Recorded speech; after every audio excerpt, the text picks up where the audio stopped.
Jesus Christ Simulator. Are you kidding me? It's out there. He looks like the great American hero. It's like the Talladega Nights. I like with a Leonard Skinner shirt on. What the? So like Jesus Christ is Superman. No, Jesus didn't even punch anybody. That doesn't make any sense. He whipped though. Wow. I think I may have found something that we could possibly get behind. Time machine sends you back into time. Go on an epic journey. This is kind of what I'm talking about right here. It's Grand Theft Auto in Jerusalem. No lie, I am interested in this. What's this called again? If it's out in March, I might have to get it. Only if you would learn the historical significance. It would have to be that where you walk away and wanted to go into the Bible and read what they just played. That would be the sweet spot. Because if you don't get to that, if you don't go back to the Lord, if you don't go back to the Word, then it's not worth it. This truly has been Christians talking about shit. We talked about some shit.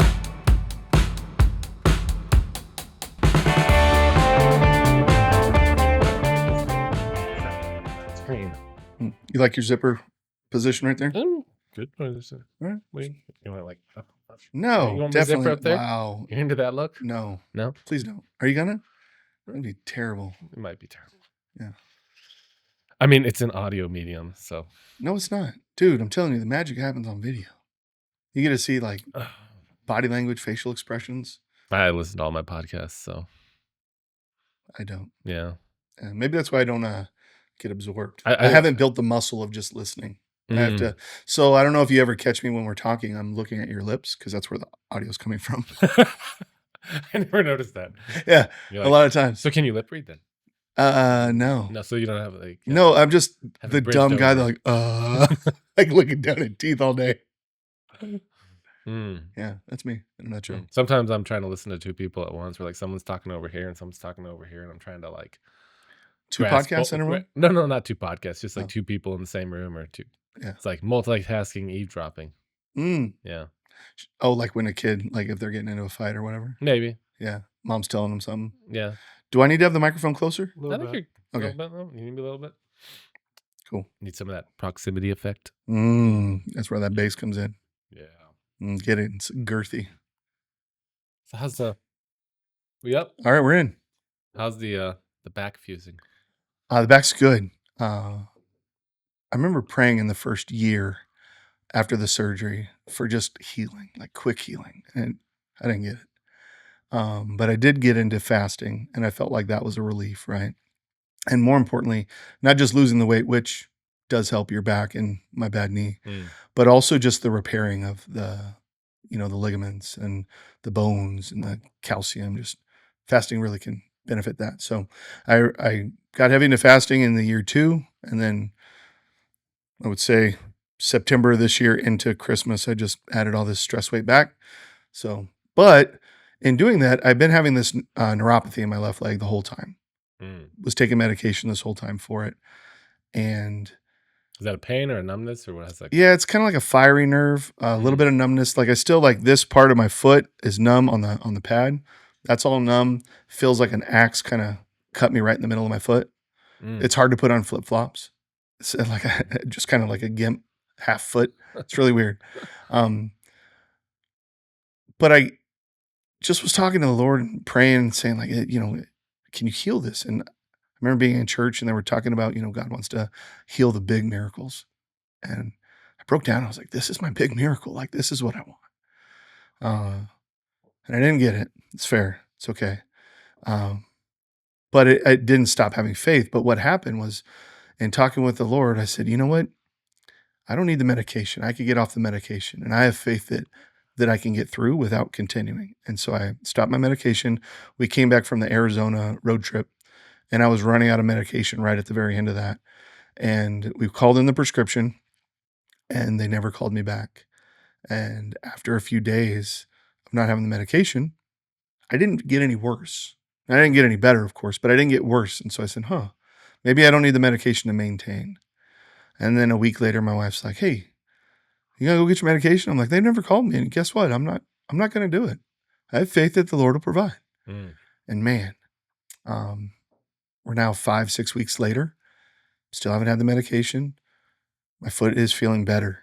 I would Interesting. say like out of 100% healing, I'm probably like 80-85% right now. That's cool. Yeah, and it's just kind of just in the mid calf to the foot, where before it was like all the calf, some of the thigh. I've very much felt like a sciatic nerve. Yeah. When I would tell people, they were like, "Oh, you got this." I'm like, "No, I don't. I really just have like a dead nerve that was stuck in between my spinal cord for 10 years." Mhm. And It's kind of like sciatica. sure, Kind of similar. I yeah, can see it having the same symptoms. yep. That's no fun. I've had that. It wasn't fun. Still isn't fun. But what I did read is that sometimes by taking the medication, you're masking that pain, and that if you have the pain, that's your body actually trying to fix itself. Mm. So I took all that, and I just kept moving forward, and feel pretty good about that. I feel like that's the prayer being answered. Very cool. Just took a little bit longer than I was expecting. It's funny. We asked for a prayer, Yeah, I and we know, want it we're- right away. We're pretty impatient. Yeah. Yeah, it's a now society. I stabbed myself in the thumb right there when I was 15. Oh, no, 13. I don't know. Okay. No, 15. And so, like, this side of my thumb is all Mm. dead. Like, I don't have any feeling right there. Still. Yep, still. You can see the scar right there.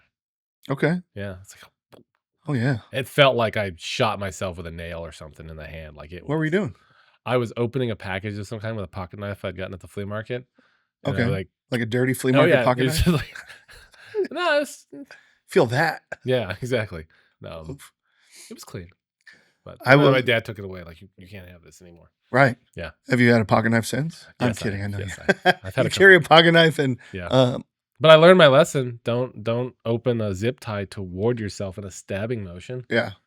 You know. Lessons get learned. Mm. I came back from a Boy Scout camp, and my stepdad had one of those big green Coleman coolers that had like the metal wrapping around the bottom. It was like green with like tan bottom. Mm. And I was wiping it down like this, and the metal flashing came undone, and I sliced this finger. And so I have that issue right here where I kind of fart around like this with like a little fidget. You got a little hang Yeah. up right there. Yeah, it's Something just similar cartilage. right there too. I sliced a carpet knife. I sliced all the skin off right Mm. there. When you had your flooring business. Yeah. So like I'll be like nowadays I'll be cutting toward myself all the time with some kind of razor blade, and people will be like, "What are you doing? You never cut toward yourself." And it's like, unless you know what you're doing. Yeah. Yeah. Well, I can imagine how like cutting away from yourself, like I think about like the hook nails for roofing tile. Mm. Like up there this summer with The Mission the, Knack. the hook and blades. yeah, it's so much easier to go towards you. Yeah. You keep the line, but going that way, all of a sudden you'd see like Yeah, the towel going that way, and that's not good. It's about like one having a really sharp knife helps, because a dull blade you lose control of, and then also just being smart about it. Like it gets instinctual. Like laying flooring enough. Like the first year you cut yourself a lot. Mm. Like you're bleeding constantly. I probably wouldn't There's be so good. much tape. Yeah. And then after a while you just stop cutting yourself. I think that's anything in life, right? You're just that 10,000 hour rule. Yeah, you just stop cutting yourself eventually.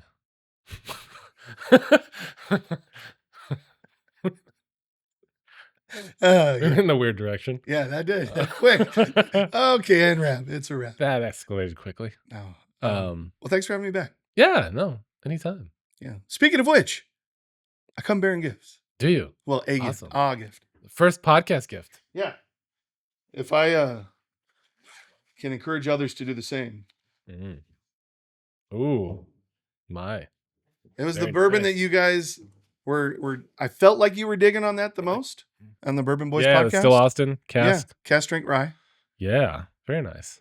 And so that is for y'all. It's Well, not thank you. I mean, if you guys want to open it now, cool. I'm not here to drink tonight. Well, we haven't opened that Stranahan over there. Okay, You've asked a I couple- mean you've asked- that's been You've asked a couple times about that. right. Yeah. That might be a need. Do we need to open the Stranahan, Ben? Yeah. Yeah. Yeah. It's a yeah. Yeah. Yeah. Okay. Well, Ben's first word of the podcast. Yeah. do we have solo cups? Um, Not sponsored by Solo, but you know. we got the little glasses there. Oh, okay, cool. Glasses. Right on. Might as well, Craig. Whiskey will clean them. Mm. Here we are. They were washed. Were they? Yeah, I they don't were think washed. they were. This one looks washed. Mine looks cleaner. All right, there we go. That'll work. Yeah. Here we go. Do you have a paper towel? I'll clean it up. I'll do a road cleaning. Oh. I'm such a needy person. You know, if I'm if I'm going to articulate this palate, I just need to make sure, that I know what I'm drinking. Yeah. I keep thinking that a single American malt is going to taste like Scotch, but a lot of people that like whiskey like Scotch anyway. Yeah, there's no way that was clean.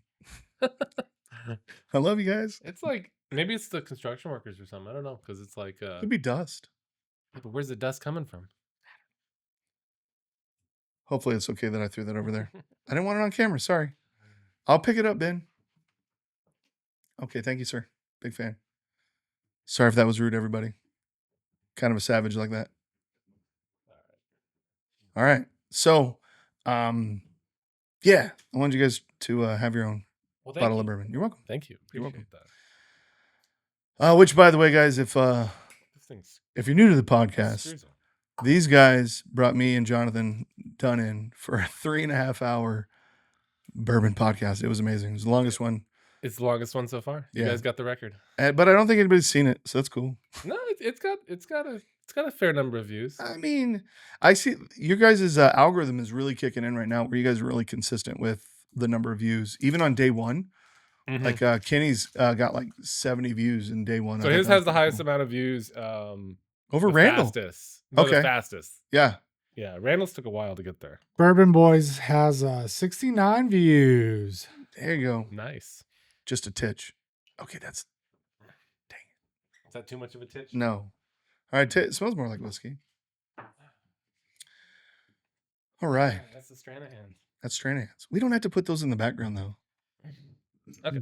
Question, Yeah. question for the general audience. Have you guys ever heard of Roy D. Mercer, the comedian / I believe he was a radio voice back in the day? He used to do a lot of prank calls. Was he local? Don't exactly know where he was located out of. So Stallings, there's a guy with the name Stallings. He's like he's a big musician here. He owned a record label here, and he came out with this prank Is that what call. the street's named after? Stallings Yeah. Drive? Yeah. Okay. Yeah, it's his family. Like he's definitely done a lot in the community.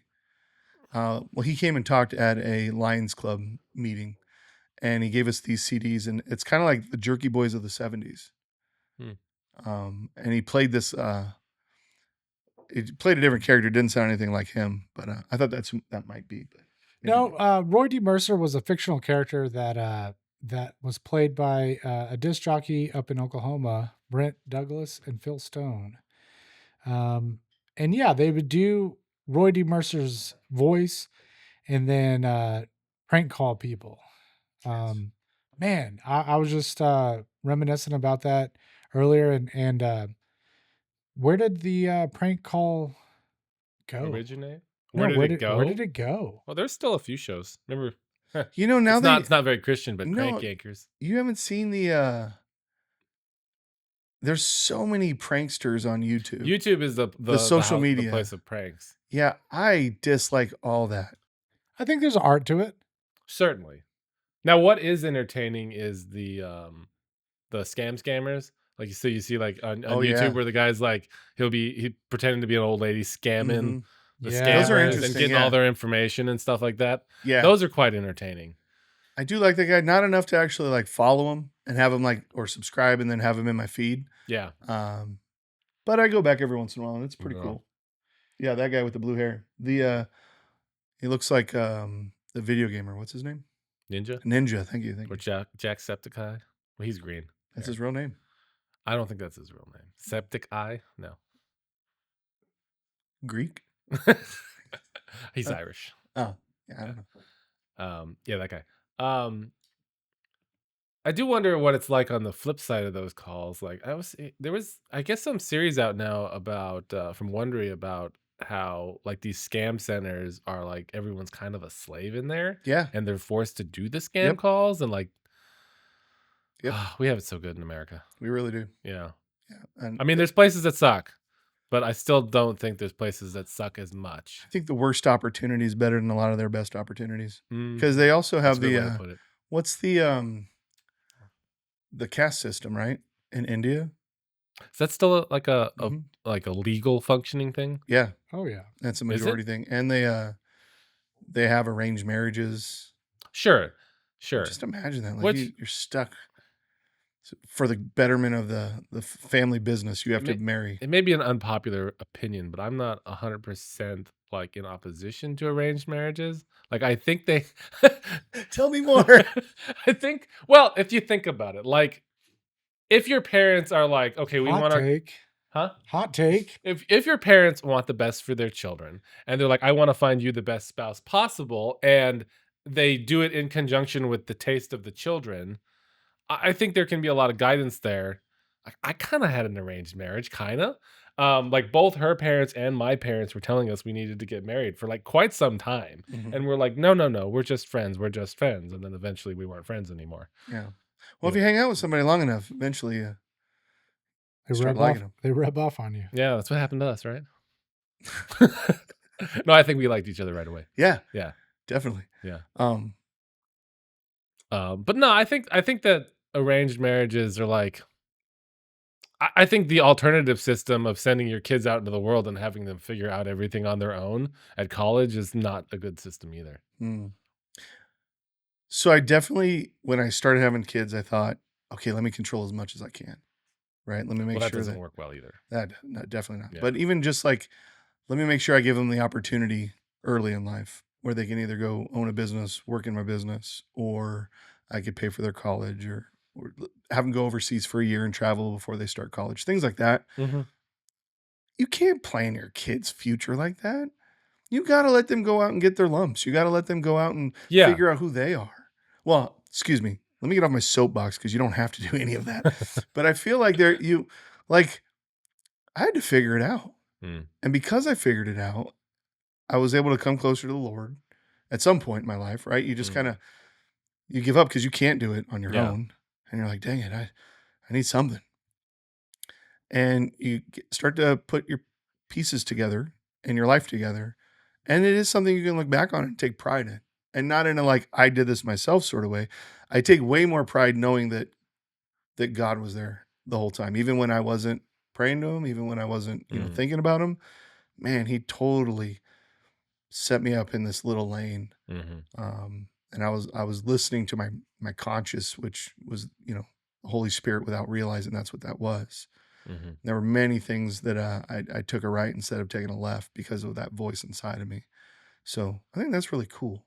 And I think that if we arrange a marriage or try to tell them where to go to college or what to do with their life, then we're kind of taking away that voice or the potential. You mean like their agency?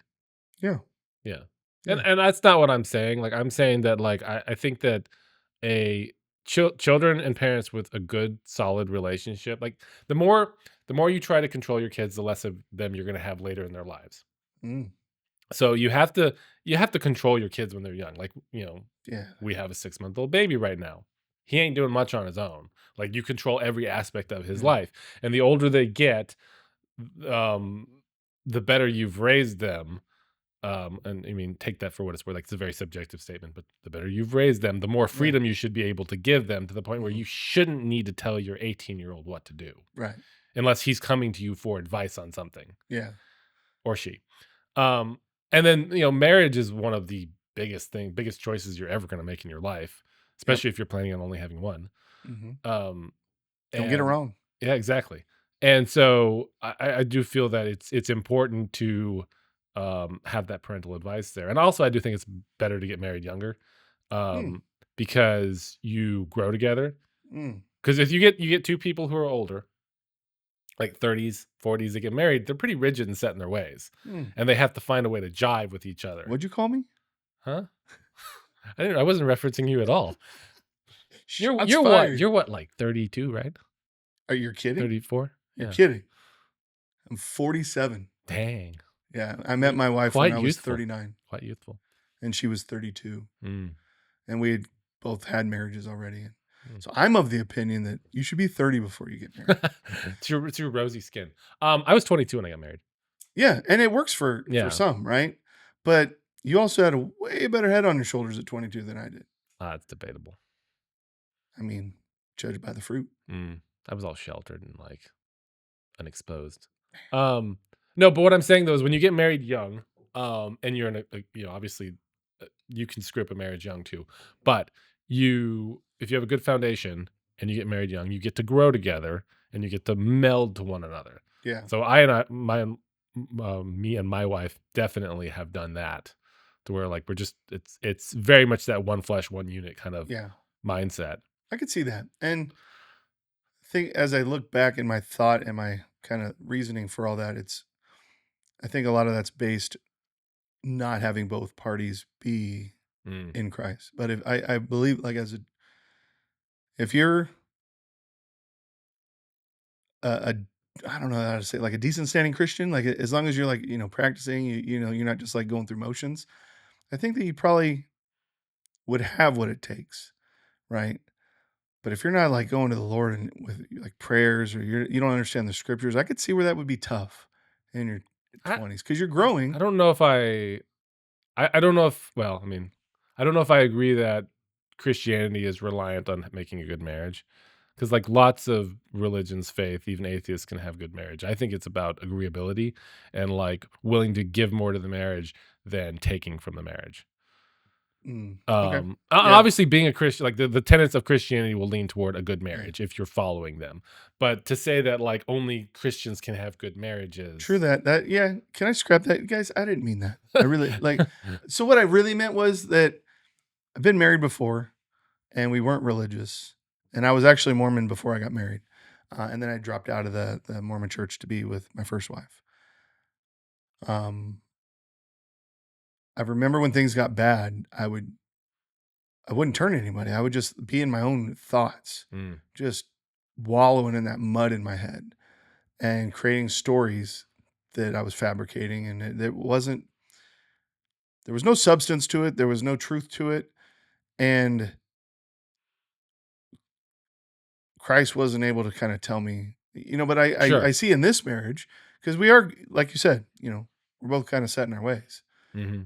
But yet we both can go to, in our prayers, and we can have this relationship here first, and then go back to this relationship here. So I see that being such a huge benefit that I default to like, that's the way. Yeah. But you're right. Now, but I will say, caveat, like I do think any good marriage is probably following the tenets of a Christian marriage. Yeah. Even if they're not doing it in name. Yeah. Man, let's get right into it. Just to throw a third opinion. Ben's been married the longest. Both and has the oldest. Both of us are wrong, says Ben. So both of you guys are wrong. Hit us. No, I mean just from personal experience, I don't think there's a perfect way to do marriage. I think that what we need to take away from it is ultimately that it's a serious matter, right? And it should be pursued as much and not treated frivolously. And whether you're old, young, once you find that person that you want to tie the knot with and grow together, I think what Kyle's saying with regards to aligning yourself first with God, because if you're not right with God and walking, that path, it doesn't matter if you're old or young, right? Set in your ways or not. It's just probably not going to work out. You may not have a fruitful marriage. Now, granted, you may be begrudgingly married, right? I know plenty of older Christians that are much older than all of us combined. Maybe not combined now, but you know what I mean. We're getting up there. And they're now that Ben or Kyle added so much to the age gap, right. Sorry, you're like 32. Like, no, I'm 47. Yeah, the average jumped up. No, but you get what I'm saying though. Yeah. I know plenty of old people that have been married for 40 plus years that are quote unquote Christians and they're miserable. Oh yeah, of course. Right. So, yeah. No, I agree with. I mean, words of wisdom from Ben. No, I do agree with you on a lot of those things. All of those things, really. But shouldn't put a button there. Maybe it's a Romans 2 thing where it says, if you have the law, you have the law in your heart, but you know not the law, kind of thing. And that's what I was alluding to when I said that you're following the tenets of a Christian faith if you have a good marriage, even if you're not a Christian. Yeah. and that does come down to that, like willing to sacrifice more than you want to take from the marriage. Mhm. I think that's one of the key components to a good marriage. Giving more, and then liking each other helps too. Mhm. Like you can love someone and not like them. It's important to like each other. Yeah, I never really grew up understanding how to fight. How do you mean? Like fist Like fight? Or, arguments, like you know, how to be like respectful. how do you take an argument? 0 to 100 real quick. And it's my way or the highway. Gotcha. However, I see in our marriage and when we have an argument, I'm much quicker now as I grow closer with the Lord, much quicker to pause and to give her space and give her the floor. And then in the past, I would always like in my head, I would just be like spitting these lies of like how bad that person is. Right. And so if you start telling that story, you're never going to get in the spot where you see them in a good way. Yeah. But with my wife, I do see her in a great light already. Even if she says something that I completely disagree with, I give her that space and that respect. And then I go to the Lord and, I kind of have this conversation with him and say, how do you see her? How do you see me? How do you see us? Yeah. And it's totally different. And by giving yourself that time and that space, one, I'm giving her the respect in the moment, and I'm not fooling it up by saying something stupid that even though she'll forgive you, she won't forget. Right. So try not to have those moments where I'm putting my flag on the moon or something like that. Yeah. So we're shooting this before Valentine's. Oh yeah. What do we think about the phrase "happy wife, happy life"? That's facts. I don't like it. I love it. I'm with Amos on this one. I don't like it. I don't think the happiness of the marriage should be pinned on one person. Like it's the same as the phrase, if mom ain't happy, nobody's happy. Yeah. Right. So what is one of the things I was going to want to talk about, if we got to it, was going through the Pauline epistles, and there's a lot in there on multiple books or letters, talking about how the woman needs to submit to the man, and how the man needs to love his wife like Christ loves the church. So from that perspective, I think if you love your wife, you'll want to make her happy, regardless, as long as it falls within your morals. Like I'm not gonna go let her jump off the deep end. Exactly. Depends on what the perspective. Like if happiness is cocaine and that's not gonna work. It's all not that kind of stuff. Yeah. I could add other things to that, but this is a Christian podcast. But at the end of the day, like, I got to mention, just aside, I got a mention from someone, like, maybe we need to put an explicit warning on these things, like, not for children, not for kids. And then we can say whatever we want to. Do we need to get a content warning at the beginning of this podcast? I mean, there's a swear word in the name. A profanity, I should say. There's profanity in the name of the podcast. Would it be too crazy to think the Holy Spirit can fix any of our mistakes and can speak to those kids for us? No. Edit. So it's kind of like if we wrong our children as parents and we didn't mean to. Yeah, sure.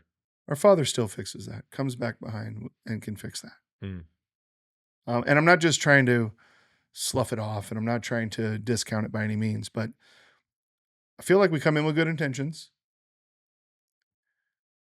Might curse a little bit, might talk about some risque stuff. I mean, we can talk about the biblical standpoint on profanity as well, but I have my own take. That's also in the Pauline epistles. I'm doing terrible at that. Curse like a sailor. But I'm not so sure. I think that there's more good that comes from the bad. Like if we were to have, like I say we, like I'm, knee deep in this podcast. I'm just in episode 23. We're knee deep. Yeah. Jordan, episode 23. We're not waist deep yet. We're knee deep. Right. But if you had that message at the beginning, are you saying kids don't watch? I'd be fine with my kids watching. Same. Yeah. So if we're okay with our kids watching, I mean, are we saying anything that's so bad that? I mean, I think by, like, again, the very title of the podcast is probably going to weed out the kind of people who would have a problem Yeah. with their kids hearing anything we're gonna say. Well, I think it's more like the kids will probably watch it without telling them. Unless we get into like some very adult subjects. Yeah. I think there's something healthy about being an example of what a Christian looks like in today's society. Mm-hmm. Not saying we're great examples, but we are. You have different people on that have different backgrounds and have different, theologies and have different levels, and we're learning from all of them. Mm-hmm. So I think kids can learn just the same. So now, my vote, if this is a democracy, my vote would be no. Okay. Yeah, don't. So says Kyle. You know. Anyway, I derailed you. Where were you going? I don't know. I don't know. What was I talking about? Something about the Pauline Pauline epistles. Okay, so the happy wife, happy life. Mm-hmm. I mean, if my wife's not happy, define happiness. Ooh. okay. Yes.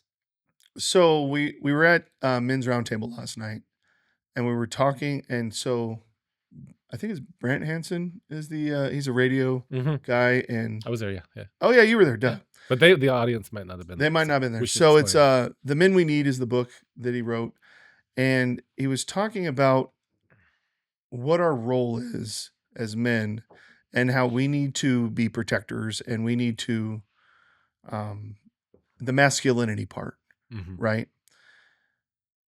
And if our wives can feel like they're taken care of and they can feel like they're safe and secure, that's what they want. Mm-hmm. And so even something like discounting a conversation, which I so do all the time. I'm so sorry, babe. I love you. I'm working on it. I'm praying. Those are those things that really just create a disconnection. And it's not that she's unhappy because I go get fried chicken all the time or that I drink bourbon. It's not that. Mm-hmm. She's way more unhappy that I'll cut her off in conversation, or I'll walk down the hallway when I thought the conversation was over, but she was getting into the next sentence. And I'm like, you started your sentence halfway into this walk in the hallway. Like, you don't get to hook me like that. Oh, I'm not the only one? Oh, no. And, the other day, this is so recent, she was chopping something. And so she's looking down in the kitchen. And the kitchen, as you look out, is our living room, and there's the hallway. And I was coming in for lunch or something, and she stopped me and said something. I'm like, okay, cool. Well, I need to go to the restroom. I've got like this small window before I need to get back in the office and make sure that I have a presence there. New job. I'm paranoid. And she started talking again. And normally I'm just like, I can't hear you.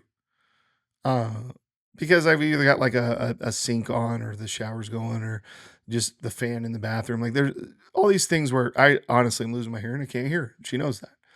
But this was something that I blatantly just disrespected her and was just like, meh. And I could hear when she stopped talking, and I go, oh, crow. So I go back in the hallway, and she's like, yeah, you just left. And I'm like, well, you just sent me hostage. And so we had this little thing, and, it wasn't the best spot. She wasn't happy. Mm-hmm. And it wasn't that I was protecting her. It wasn't providing for her. But yet we are responsible for having this space and making our wives feel. Well, she didn't feel heard. Right. Yeah. And so for her, that is what makes her happy. And if I don't make her happy with regards to that, do you think I'm going down the right path where I'm going to have a happy life? Right? Yeah. No, I agree. Like if you, it's better to live on a rooftop than in a house with a brawling woman. Yeah. Not saying your wife is a brawling woman. I'm just saying that, like, when I you're, don't even know what that word is. You're Brawly woman? brawling, Like fighting? yeah, Okay. yeah. Solomon. Was it in the Bible? Yes, it's in the Bible. Yes, dude. The thing I love about Amos is he has scriptures for days. This man is. He's smart. I can ad-lib him. I can't quote him directly. You get the and gist. I don't know where it is. You paraphrase it like a. I'm like, I don't know where it is in the Bible, but it's in there. It was probably in Kings, right? No, it's in Proverbs. Oh. Okay. Proverbs 12, looks like. Yeah. Anyway, I'm sorry I interrupted you. You were talking about the happy wife, happy life. It gets like defining, like if we define happiness as security and as like contentment and like things being all taken care of, as far as provided for, then yes, I agree with that. And then like fulfilling their love language, fulfilling their needs, and it's good to like a lot of people don't communicate how they actually want to be loved and taken care of. That's on her then. So I guess the problem that I have with the phrase is it puts all the weight of the marriage on the woman. And Does it? so like in my house, if I'm not happy, it tends to have a infection on the rest of the house, like a negative infection on the rest Same. of the Yeah, house. yeah, That causes the rest of the house to be unhappy. Mhm. Whereas Katie doesn't have that effect. If she's unhappy, it'll bleed over a little bit, but it has less of a. I mean this in a positive way. It has less of a negative effect on the household. I can appreciate that, and I definitely came to the table with Christina saying the same thing. Like, I'm going to take care of me first. Mm, So I've got some mood issues from the past, and used to take medication for it, and so that's always been a thing about managing my triggers. mhm. Where that was the lie I was telling myself. Is honestly, I think I've come a long way without any Yeah, medication. that's where like the victim mentality like will kick in and like say like I'm justified in having these Right, and I'm not. propensities and these negative repercussions on other people. Yeah. It's like, well, it's just my ADD or my XYZ, you Mhm. know. It's not. I don't think that's a godly way to approach, Definitely not. you know. And it's not necessary. And that's also not saying that people don't have legitimate issues that they do need to Mhm. like work through and get to a better place. Right. But I ain't the one, Yeah. you know. So I would tell her, like, look, I'm gonna go me first, and then I'm gonna care about you before I care about the kids. And my friends back home were like, oh, that's a real savage way of thinking about it. I said, well, Mm. hold on. I chose to be with my wife. You We choose to be with your created children. but we created kids. Mm-hmm. But kids are gonna grow up and they're gonna have their own life. Yeah. But I'm gonna be with my wife forever. Yeah. So it's me and her. You and me. Oh, so the disagreement with your friends was the fact that you were putting your The wife wife- in front of the The kids? marriage before the children. Yeah. Yeah. Even Oh, that. yeah. Like, I disagree with that. So like I was always raised as the marriage came first, yep. children came second. yeah. The children are the fruit of the marriage. If not and if third. if there is if one of the, Fourth, if you got a really good dog. if yeah, what is that? Long-haired dachshund? Yeah, long-haired dachshund. If you got a long-haired dachshund, those kids definitely come after. Mhm. I lost my train of thought. Where was I going? Marriage first, then kids. Marriage first, then kids. But yeah, if there's a spouse that's harming the children, then obviously that takes precedence over. But inside of a healthy marriage, if it is not a healthy marriage if one of the spouses is siding with the children over the other spouse. Like you got to be a unified front. For sure. The whole like, divided like when don't tell your dad, don't tell your mom. Right. It just seeds Undercutting the other parent, like it does not raise good children. Right. And I don't think that it really invites the spirit in your house. Like, No, it really is. It's bringing other things in for sure. mm-hmm. You're making agreements with other things. Yeah. So I think we're all on the same page there. Ben, just to recap, you feel marriage over kids? Yeah, you know what's funny about that is the fruit that comes out of that. I love it that my kids are now at an age where they can ask me a question, and even if it's a sarcastic answer, me and my wife almost answer the exact same way. Mm. And that not only reinforces what the Bible says about marriage and becoming one cord, but it also just it puts the priorities right in the household with regards to our kids knowing that if they ask dad something, the priority is always going to be their marriage before us. And so we set that up pretty early on. Your kids are still young, Kyle, right? Yeah. 6 and 8. Amos has got some younger kids. So what? And I'll just speak from a level of experience on this point. I've got two teenagers now, two teenage daughters, and ever since they were little, we always set a bedtime, relatively, I wouldn't say, too early, right? 7, 8, as they got older, 9. But even as they got older, that time frame signified a cutoff of the day where, your needs are no longer important. And, me and my wife really just kind of focused on ourselves, whether it just be vegging and watching an episode of Star Trek for the 100th time, or whatever the case may be, but to spend that quality time at the end of every day, really reflected on the kids, right? To show, hey, okay, yeah. And so I would assume once they do get older and find their own mates, if you will, that they'll also translate that back to their own lives. Right. Like we are the example. We're setting an example of how to have a healthy Exactly. Oh marriage. yeah. And you can't do that by, Yeah. you know, plus like you're creating this human, like you're raising this human, and if you give them too much attention from that regard, then they're just going to think the world's going to give them all that attention. Right. Not to be crass, but I mean, just Yeah. we're not raising no punks. No, we're raising adults, Right. not raising kids. That's right. So I like that. That's something that you say often, like we're raising adults, but also you say like, is it going to matter when they're 20 or yeah, is the issue they're having now when they're 5 years old going to be a problem when they're 20? Yeah. If it's a temper, anger issue, maybe that could be there when they're 20. Yeah. But if they're like, say, wetting the bed or Yeah, they'll probably grow out of it. screaming at you, or well, they might not grow out of screaming at you. I'm trying to think of an example, but like, they're having some kind of behavioral issue. It's like, is this going to be a problem when they're 20, or a learning issue, or something like that? So let's take the screaming thing. Like I think that was an issue that I grew up with, seeing my mom lose her temper quick, scream, and that's something I brought into the marriage. That's something that kids see even to this day. However, those are those areas where when I go to the Lord and I ask for help, that brings my relationship with our Father closer.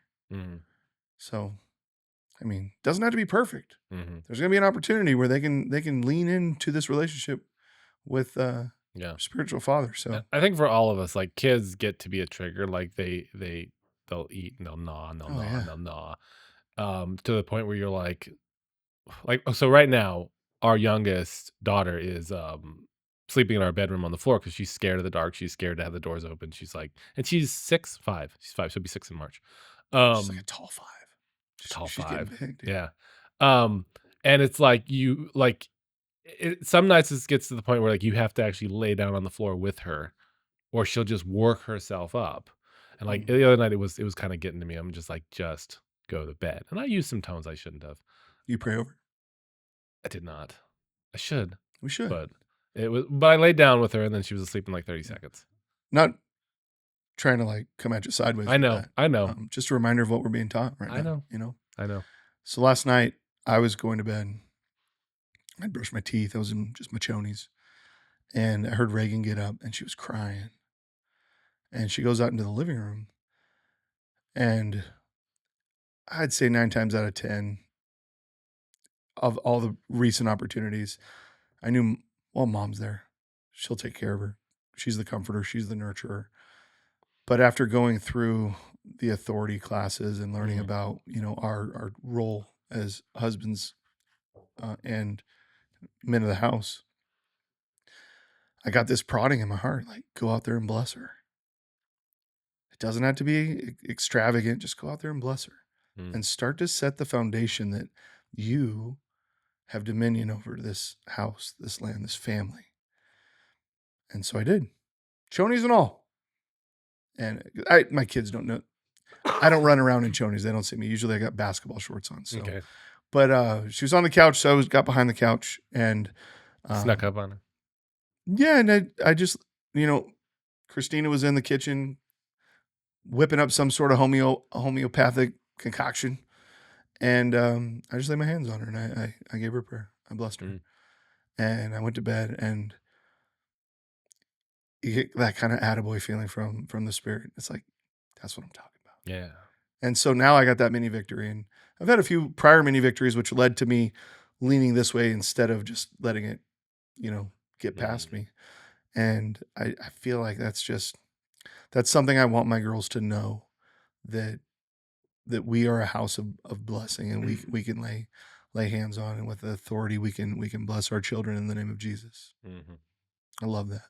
I love that not only as Christ given us the Holy Spirit as a gift, it's such a beautiful gift it is, but we also have authority and we can claim dominion.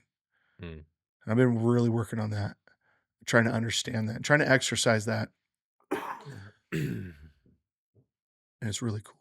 Mm. It's kind of like a new car. I just want to keep trying to take it out for a drive, but yet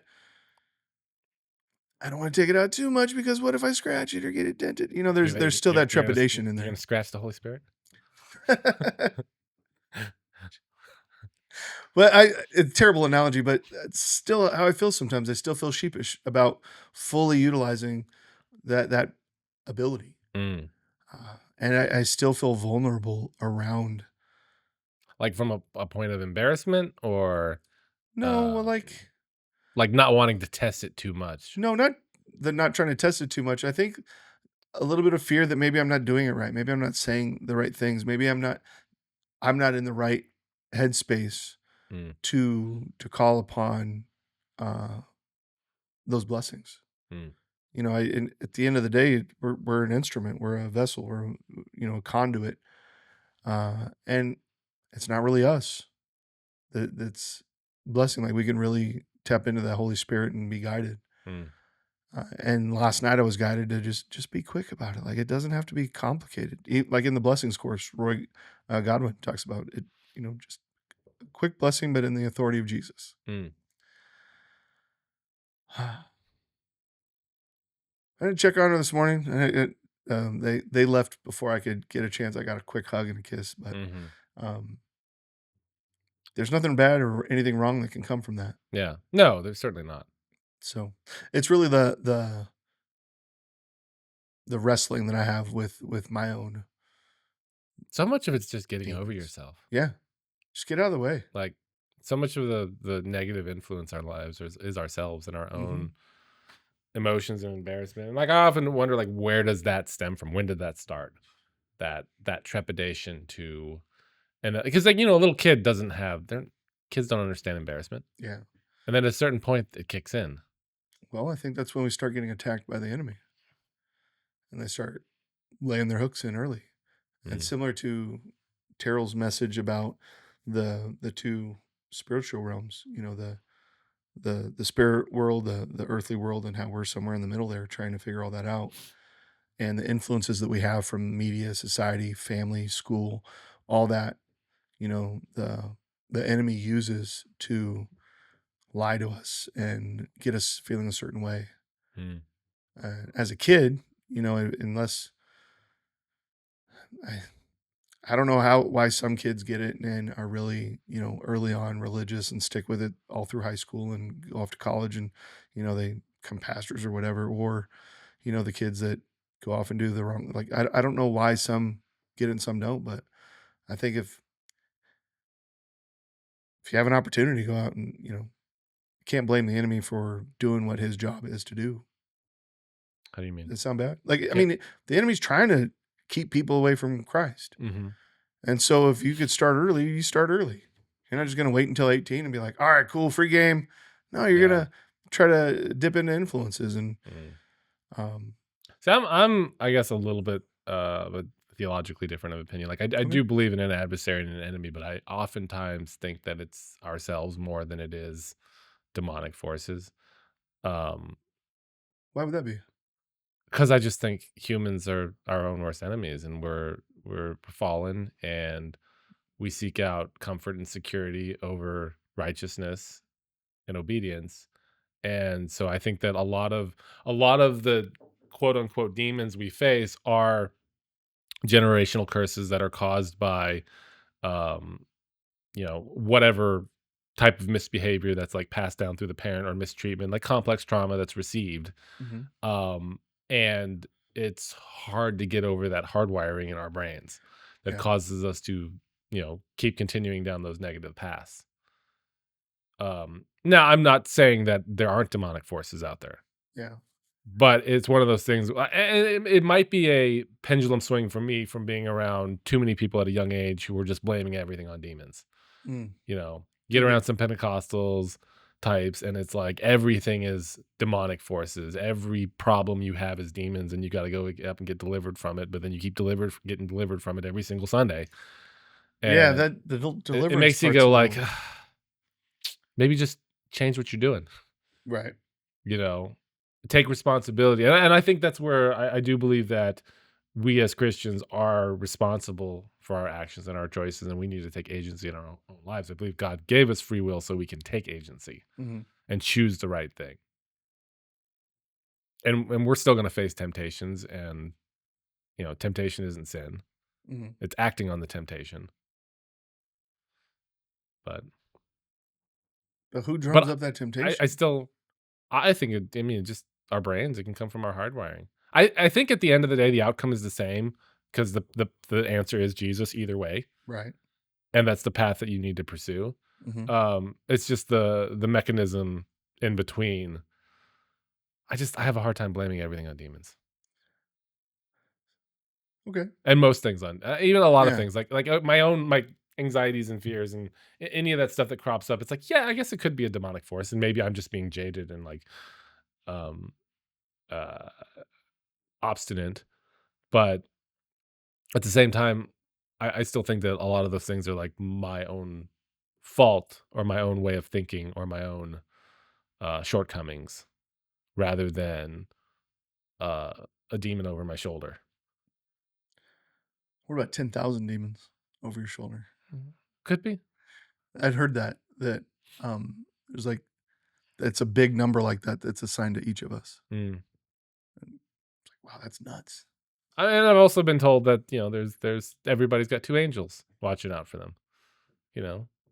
Like De los Muertes, like good angels. No, like with swords and wings. I don't know. Like I've been told that. Whether that's theologically accurate or not, I don't know. Right. What's your take, Ben? Yeah, I was just. Well, if we're gonna throw this to Ben. If we're gonna start counting angels and demons, I mean, let's take it back to the very beginning. A third of heaven fell, so we're definitely. We don't have a head count on that though.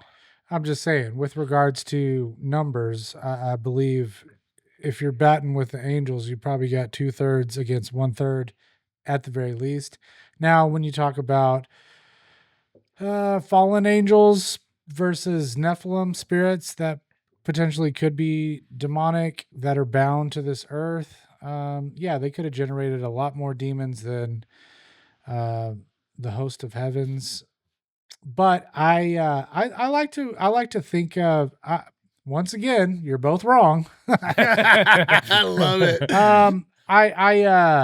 I think there's something to be said about Amos with regards to there's not a devil under every rock, right? But I think there is natural forces that are not in line with God's purpose, that potentially our sin flesh could fall into, right? I don't think everything is demonic. However, I think when you are sinning, knowing that you're sinning and unrepentive and not asking for forgiveness and not, right, then you're leaving yourself open to attacks, whether it be from the flesh, from this world, or from demonic forces, right? Just very similar to Garth's take on three different buckets of thought, right? You've got yourself, which I would consider falls into the flesh, natural. You've got demonic, and then you've got godly. Yeah. Voices, right? If you will, messages. And that's just the fact that we're thinking in those terms, maybe, and running it through that filter probably eliminates a lot of headache, right? If you just kind of take every thought captive, as Paul says, and run it through that filter. Because once again, you're both wrong. It's not always demons. It's not always the flesh, right? I didn't say always the flesh. But you get what I'm saying. You get what I'm saying, though. Yeah. I like how Ben comes in and he's like, I'm going to clarify your thoughts. Right. No, Does a good job at it. He's an amazing addition to this podcast. Oh yeah, no, the podcast would not be what it was. I was so delighted when I saw him first time pop up behind. I'm like, yay! That's cool. No, that's definitely an answer to prayer for me. I'm like, because he takes a massive amount of the load off on the back end too. But I guess the overcorrection for me toward leaning away from demons is seeing too many people who it's like that victimhood mentality where it's like I'm gonna blame the demons for my problems, therefore I can continue doing my problems because it's the demon's fault over there and I got tempted. And So what about David when he's writing the Psalms and he's talking about his enemy and he's asking the Lord I think a lot of those were his actual enemies, like legit human beings who were. I definitely feel that, but I also feel like he's referring because it's something where we read and we articulate that in our own life, and it's I don't have any like physical enemies. Nobody's trying to hurt Kyle. People might not you like just me don't because see I'm 'em. annoying. You just don't see them. You're just not looking for. You're not looking behind the bushes. You're I not mean, come looking on, in dude, the like, conspiracy side of Who's things. got an axe to grind against me? I'm Jovial Kyle, The man. U.S. government. Oh, them sons of They're watching you. yeah. All right, they can watch me. Probably some Catholics too. The Vatican, they're probably watching you. Mm. So I was listening to. You might have some Mormon enemies too. I was listening to an episode of Taylor Welch's Deep End. Which one? Friend of the pod. Love the guy. And he had a guy on there that was giving a really, really good illustration with regards to demons. I'll use the exact example with regards to gossip, and the imagery just really stuck with me. It was not necessarily that the demon was attacking said human, right? But as this person just spoke ill against someone else, pretty much vomiting in the spiritual world, this demon was just eating it up and literally going over to that person that they were talking bad about and spewing it onto them, right? In that way, right? Is this something I haven't listened to this podcast? Is this something that was like being seen and witnessed by an individual? Correct. Okay. Correct. Yeah. This So individual. they were having like a vision, for lack of a better term. It was a Dr. Michael Cocconi? No, it was one of his other guests that's been on a couple times. The Gary? No, it was someone that they believe they can see into the spiritual realm and see supernatural things while walking amongst us in everyday life, right? And I think there's a couple members of our church that claim to have this gift, whether it be a gift of sight, a seer of some sorts.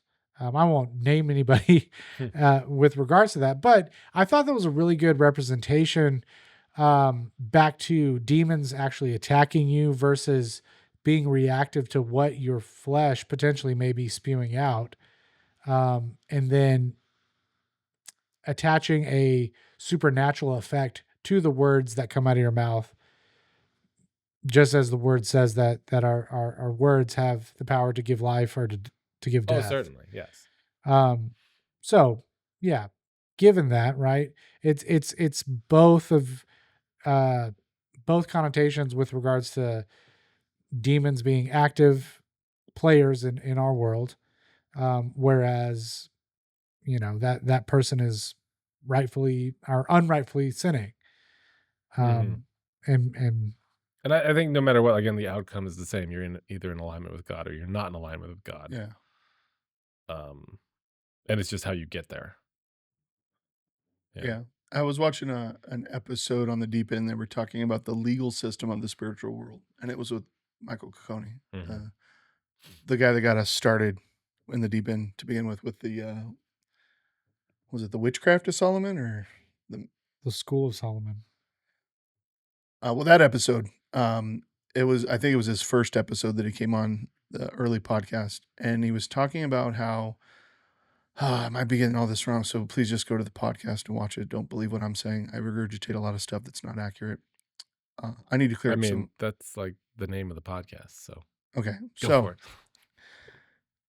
There are demons that sit around and they watch us as a witness, and then when we sin, I don't know how I believe in this. I can understand it.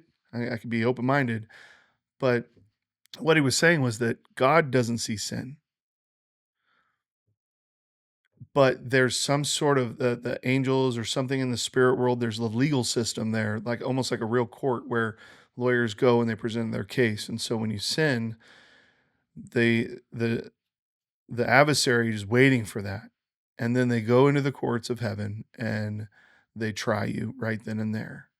And unless you repent, then that sin's carried with you. And so the part that I don't get is the blood of Christ forgives all that. Mhm. I don't understand that part, but yet I do see how it can be something like that, where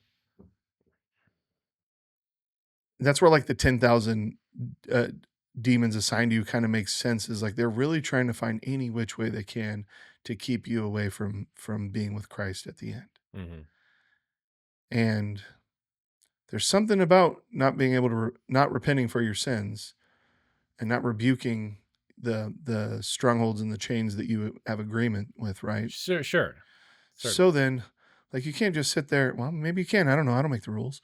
But it doesn't feel right to just be like, I'm Christian. I believe that God died on the cross, or that Jesus died on the cross, and that was enough to forgive my sins. I don't think you can still walk on earth and everything's cool just because you believed in that. No, Don't forget he rose again. Yeah, Yeah. but I feel like at the base level of a lot of the scriptures does say that it's that simple. That's all you need. But yet you just can't go like keep on sinning. Like that doesn't make any sense. No, the repeated command from Jesus was go and sin no more. Okay, see, that's And to repent means to like turn from something and not do it anymore. And then Yeah. also like, you don't put your hand to the plow and look back. There's all sorts of language about once you start down the path, you Yeah. don't go back. And I mean, the only unforgivable sin is the blaspheming of the Holy Spirit, whatever that means. I'm not sure what that means. I've never heard like a good definition for it.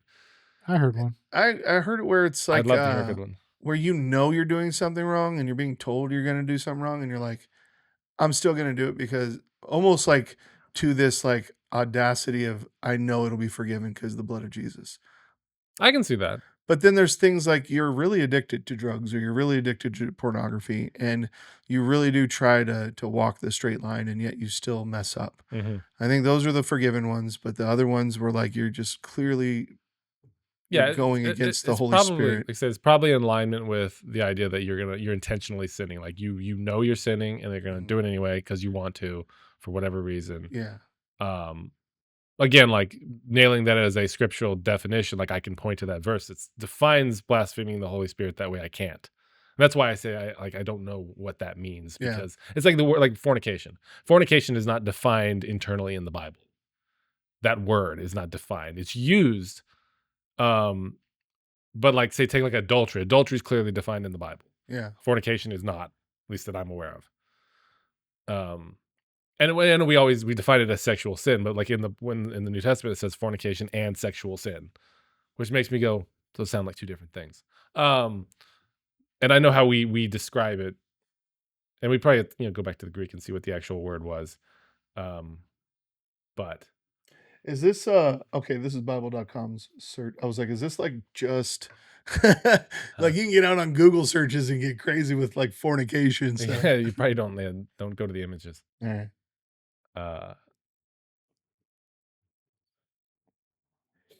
But anyway, we're rabbit trailing hardcore here. Are we? We're just We're talking about some hardcore shit. rabbit trailing.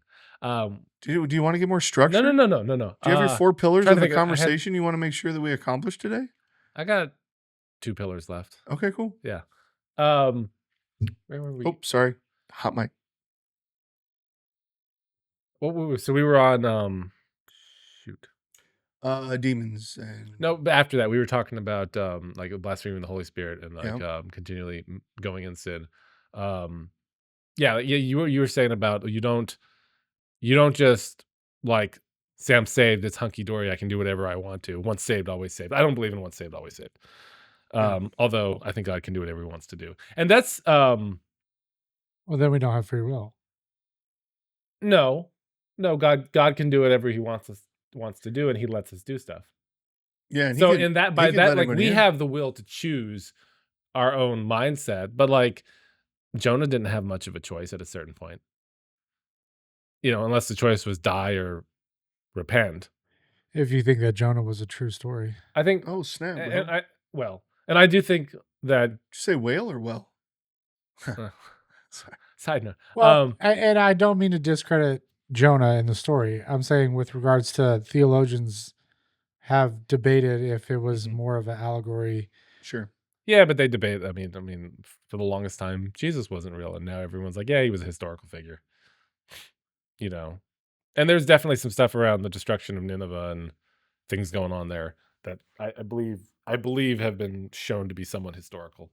What was going on in that time period? Yeah, got derailed again. Where That's was all that right. going? That's all right. So Paul had an opinion, and I've been Saul used to be Paul. Saul of Tarsus. yeah. Paul. No. Paul. Paul the Pauline Apostle Paul? epistles. Yeah. Yeah. The Okay, guy that just wrote. making There's sure we're talking only about- one Paul in the Bible. Yeah. Just making sure we're talking about the right Paul. All right. Yeah. So 1 Corinthians 7, right? We talked about this a little bit over the weekend, where he said, "This isn't a commandment of the Lord, but it is of my opinion that if you're not married, you're probably best not to be married." And what he was getting further into is that we should be serving the Lord and giving him our undivided attention. And if we're married, we break apart our attention into two. And he's like, "But I get it. If The man burns. if you burn, you can't do anything about it. You're way better off getting married. Mm-hmm. Just understand you can't serve the Lord with the Does full." it say then? Doesn't it say then to continue in sin? I think it's what it says. Could be wrong about that. But what really was more intriguing that was like sinking in my heart is a couple things. Like if you are the believer and your spouse is not, and you want to get out of that marriage, he's strongly saying you shouldn't. And he's saying that you're robbing that house of the holiness. Yeah, it says if they choose to continue, let them stay, and if they choose to leave, let them leave. Right. But you as the believer should not be the one doing You're not that. the one initiating the divorce. Right. And so then, thinking about, well, what if you're the like as a woman more, I really don't think of it like the man's point of view in this regard, but if you're the woman and you're being abused and you're the believer, like, dang, that's kind of harsh to like take that 1 Corinthians 7 and like really like believe in that as the way. Because you probably shouldn't, like, I don't think God wants to see us abused.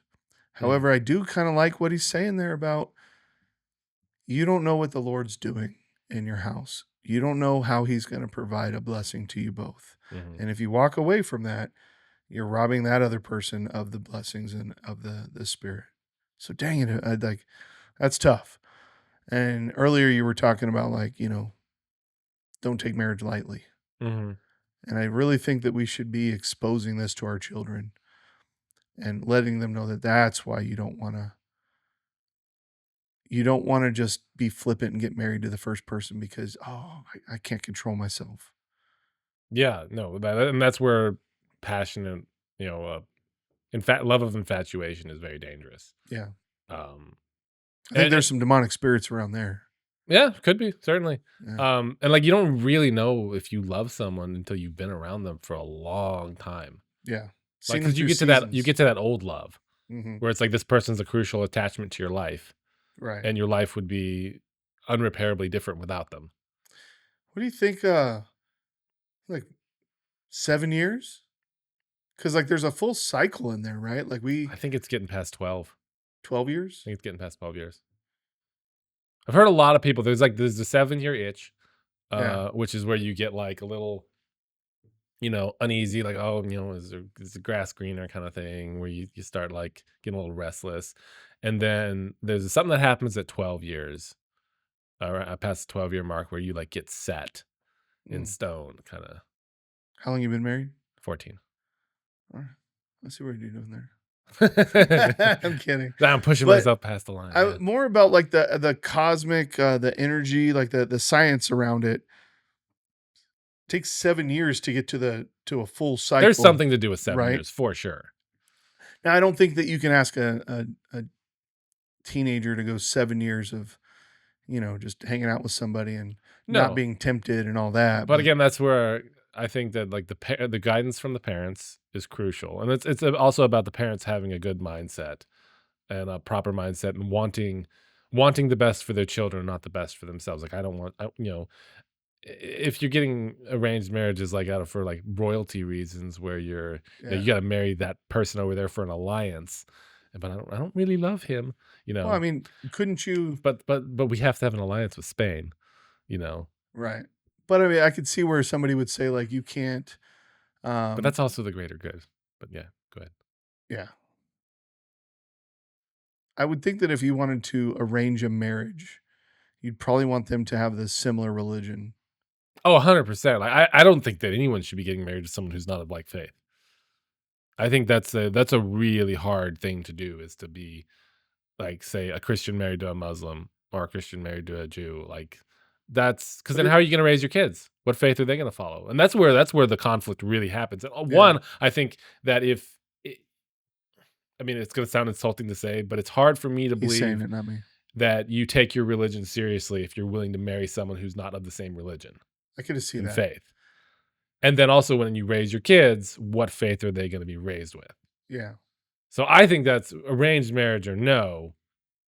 This sounds like I'm the big arranged marriage advocate, but Yeah. I Have you you done your should be 23andMe? Maybe you're. you should be you should be of the same faith. I think it makes it easier. And moral structure too. Like I think that's something that you need to figure out. Like your goals, your motivations, your beliefs need to be in alignment. Mm. And you need to be one in how you want your life to be led, because you're going to be together for the rest of your life.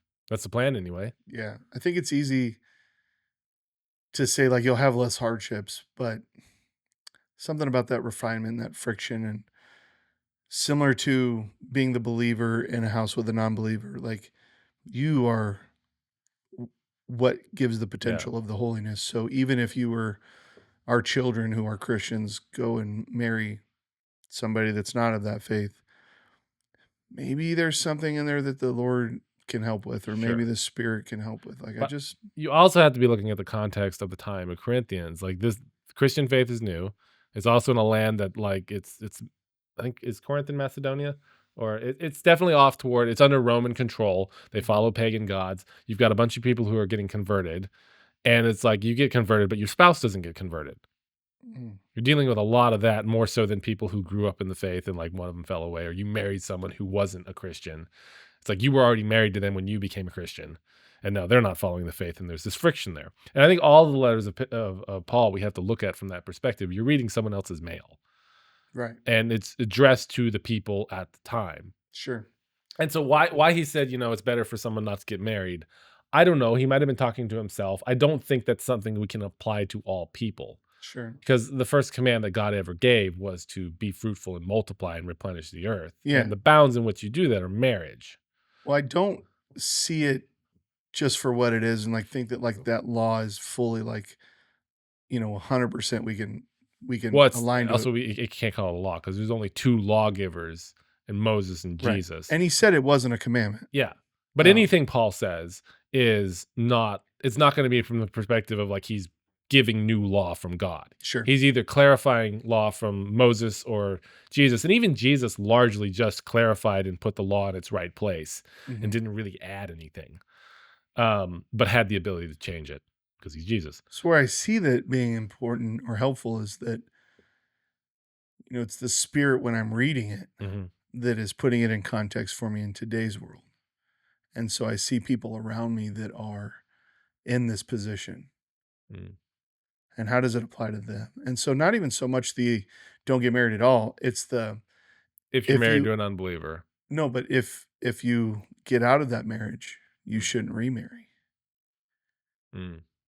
And I think that was the harder part where I was like, ooh, Well, and I the one area where I'm with Jesus, where he like reinterprets the law from what people were doing, was when he said that if a man divorces his wife, then and she goes and marries another, she's caused him to commit adultery, and if he goes and marries another, he commits adultery.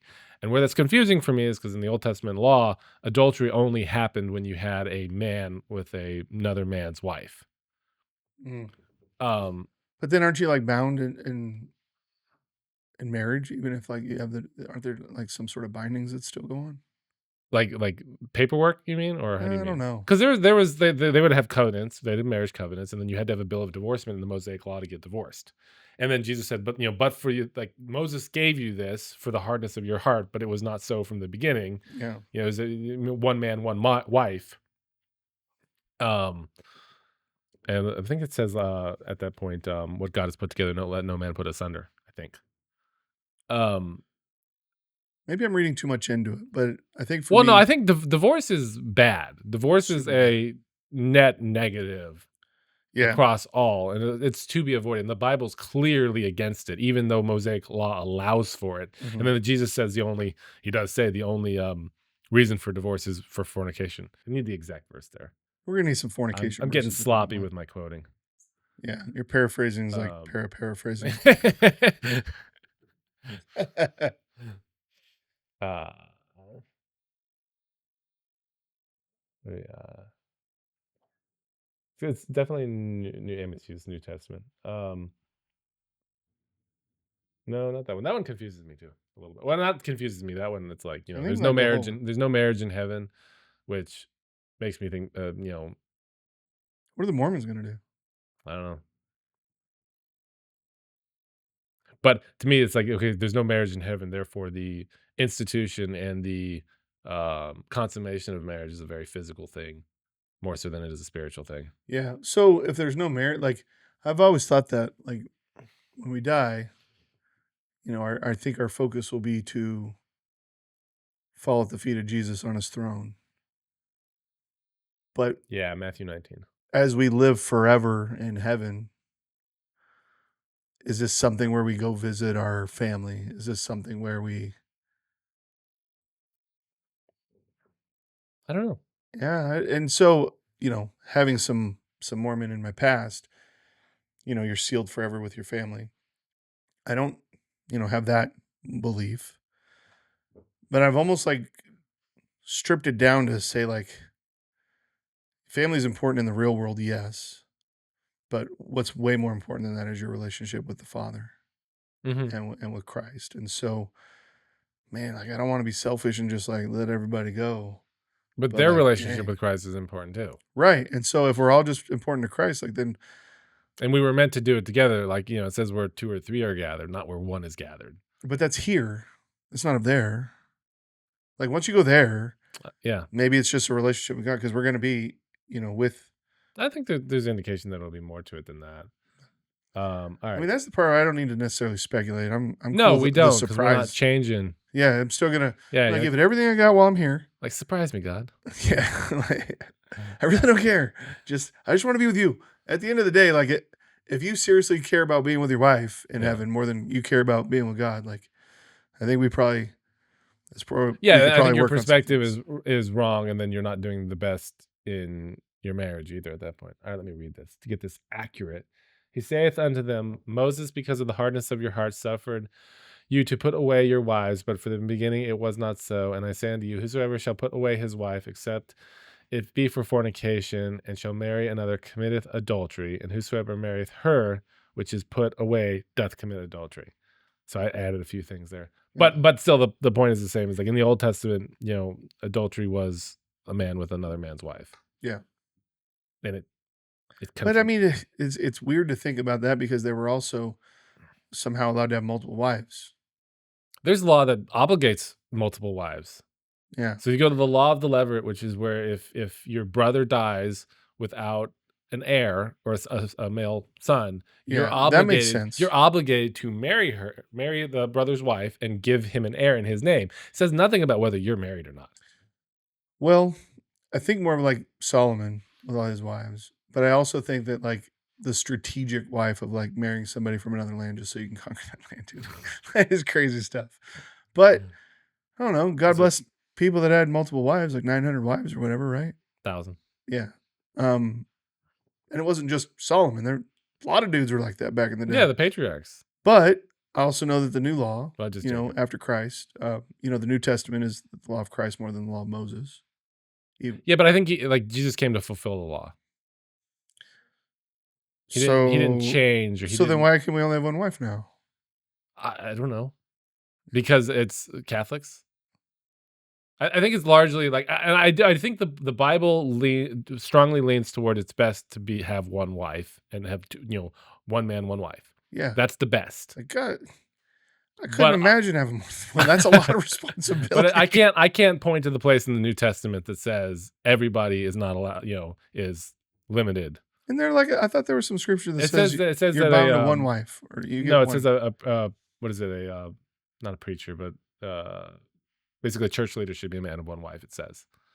Now, whether that's a man who's only had one marriage or isn't, doesn't have multiple wives, it doesn't say. But it says, and I think that strongly leans toward what Paul was saying, where like if you have, it's easier to lead a church and seek God if you have no wife, Yeah. but you can have one wife. But you can't have a bunch, because like imagine You know, how hard it would be to lead a church with multiple wives. He does say it in one of those epistles that you can only have one. I need to pull it up for me. Yeah. We're going to need our homie. Yeah. We're going to need some search engine optimization. Speaking of which, search engine optimization. Do you mind if I do a plug? Yeah, I was gonna. That's Oh my what's one of goodness. my other pillars was to ask about the logos it- you're covering your It's body. not even with. me. It's Stan Riley. Let's see what I forget the dang.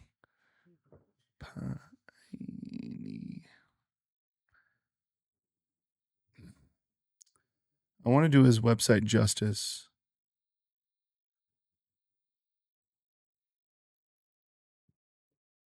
Talk amongst yourselves. I'll give you a topic. I'm reading the verse. I'm reading waiting for Ben to tell me we're both wrong. We haven't tasted this whiskey yet. I've been tasting this. You whiskey. haven't? It's delicious, dude. I'm sitting here going like, that's not even like single malt. That's like a sugary goodness. I like it. Oh, that kind of tastes finished. Like it's a finished. That's kind of nice. It smells very good.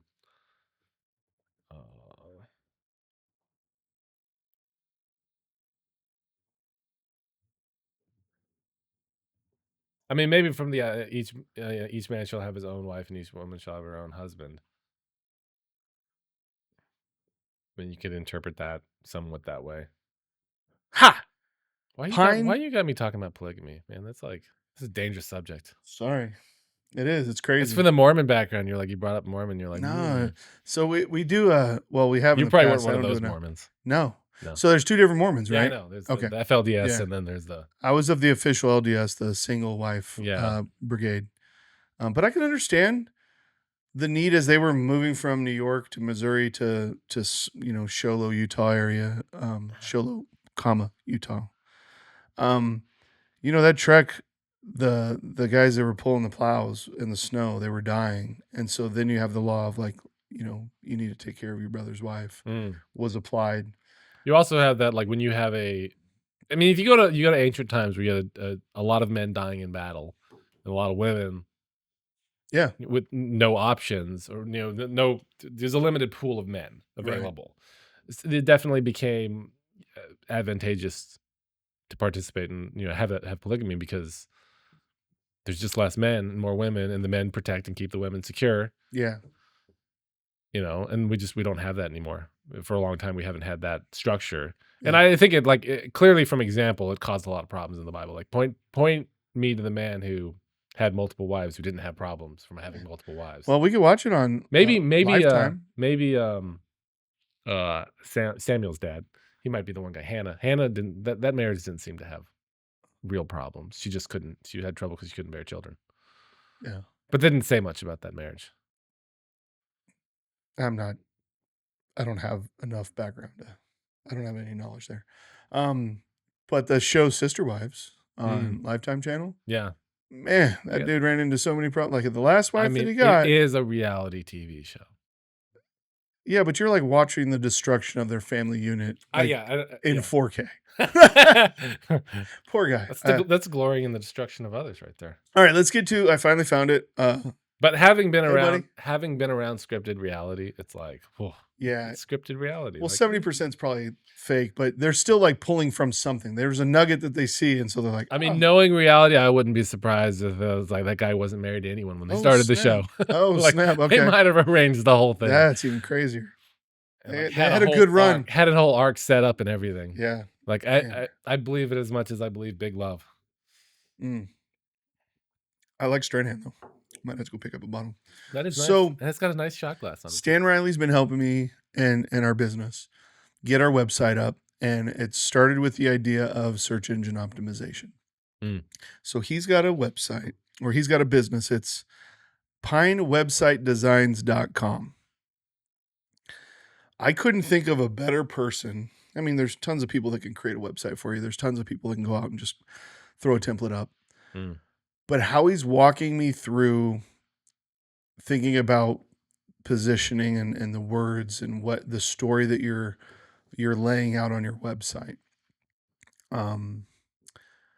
Who's the influencer? His name's Alex, starts with an M. He created gyms, and now he's like this super rich dude that just wears like tank tops and short shorts. He's got a big old beard. Alex Mazzoli. Do you know what I'm talking about, Ben? I do not. Okay. So you see about a lot of shorts and stuff, giving advice. Well, he talks about like building up your brand Mm. and marketing it. And so Stan is taking from that kind of education component of the marketing, and he's applying that into the consulting that he provides, along with the search engine optimization piece, which he's really good at. And been leaning in on him, and he's so good at having follow-up calls. Like first, just like, hey, what do you want it to look like? What are some websites that are out there that you like? And then he has helped build this website more than I could have thought that he would. Mm. Right? Helping us draw out this story using AI to say things just the right way. And then his follow-ups are amazing. Just making sure that I'm the happiest customer possible. Mm. Like it's probably like the kind of service you'd get if you went to like a Mercedes dealership. Just white glove. There's no wrong. He's so mild-mannered and just such a good dude. And the spirit just oozes from him. He's such a good dude. Mm. And there's some other people in church that could have built our website just the same, but I feel like it's helped our friendship as well by watching him flourish, because he's got a young new business as well. This is his young new business. Mm-hmm. But he's helping me in my business, and super thankful, Stan. Thank you. Cool. Thank you. So what does the website look like? We should go to. So it's working? Yeah. hstreenac.com. So tell me about HS Trees. All right. Tree service. I'm a work from home software sales guy. And the way I had my office at home, my window was looking out across the street to my other neighbor. And there were 2 times where I saw these big, huge tree service trucks come through, chop down our trees and take them off. And just kind of curious. It's like, well, how much is that? $3,000, $4,000. I'm like, whoa, to chop down a tree and take it off? Are you kidding me? Because we have tree limbs fall from our trees, and I just pick them up, put them over to the burn pile, and just keep it moving. So I felt like, well, that's not that big of a deal. Just have a burn pile, and maybe just you need a chainsaw to chop it down. Like, how much more involved is that? And so I was just, ever since I moved to Nacogdoches, I've wanted to invest in the community and invest in a business for a way to provide employment to others.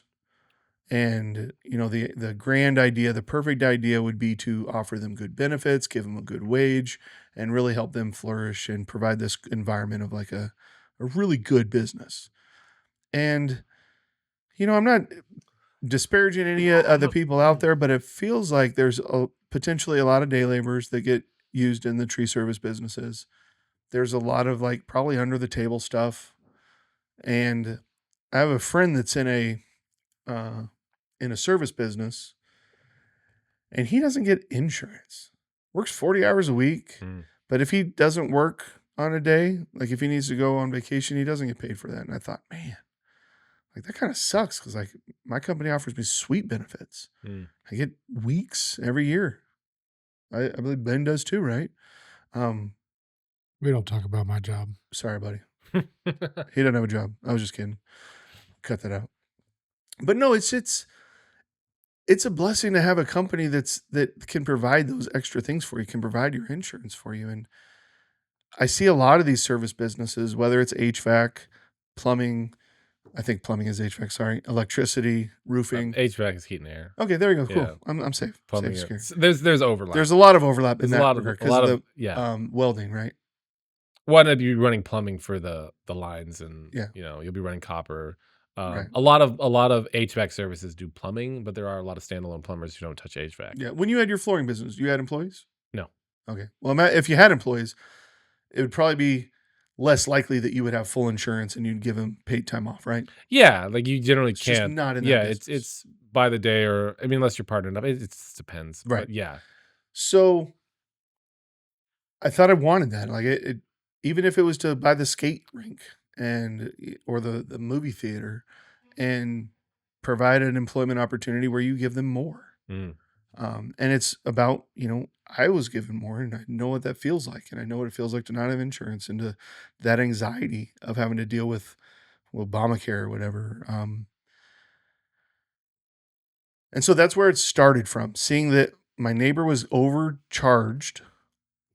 And I didn't know the facts, but I would assume that those people probably didn't have insurance. They probably had to work their butt off when the work was there, because when it was raining, they're not getting any money. Mm-hmm. And I wanted to provide a more of a stable employment opportunity. And so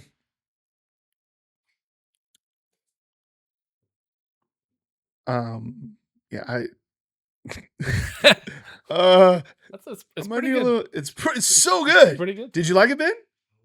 Oh yeah, I love it too. I'd take another pour. I don't like single malts really too much. Like, But American single malts might be different. I might have to go down this road and check them out. I'm good. Thank I'm you, good. sir. I appreciate you.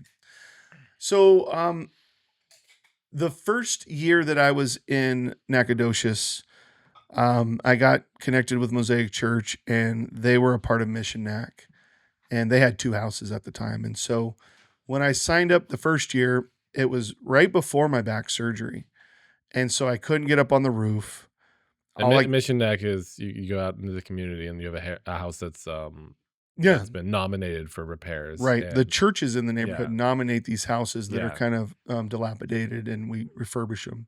yeah, with residents and stuff. Like it's someone else's home that you're repairing, Yeah. fixing it up. You're really like so they- pouring yeah. love into the community. Yeah. Whether they go to your church or not, that's not the thing. It's just, Yeah. let's take care of our people. And it's a beautiful thing. I saw Tucker, my partner. He was supposed to be up on the roof, but he had to fabricate this like outside like water heater. He created this like little closet for it. And just watching him work, and his dad is an elder in our church who was the actual foreman of the whole site Mhm. for Mosaic. And I really grew to admire Paul, as well as just a lot of the people that gave their time at Mission Nac.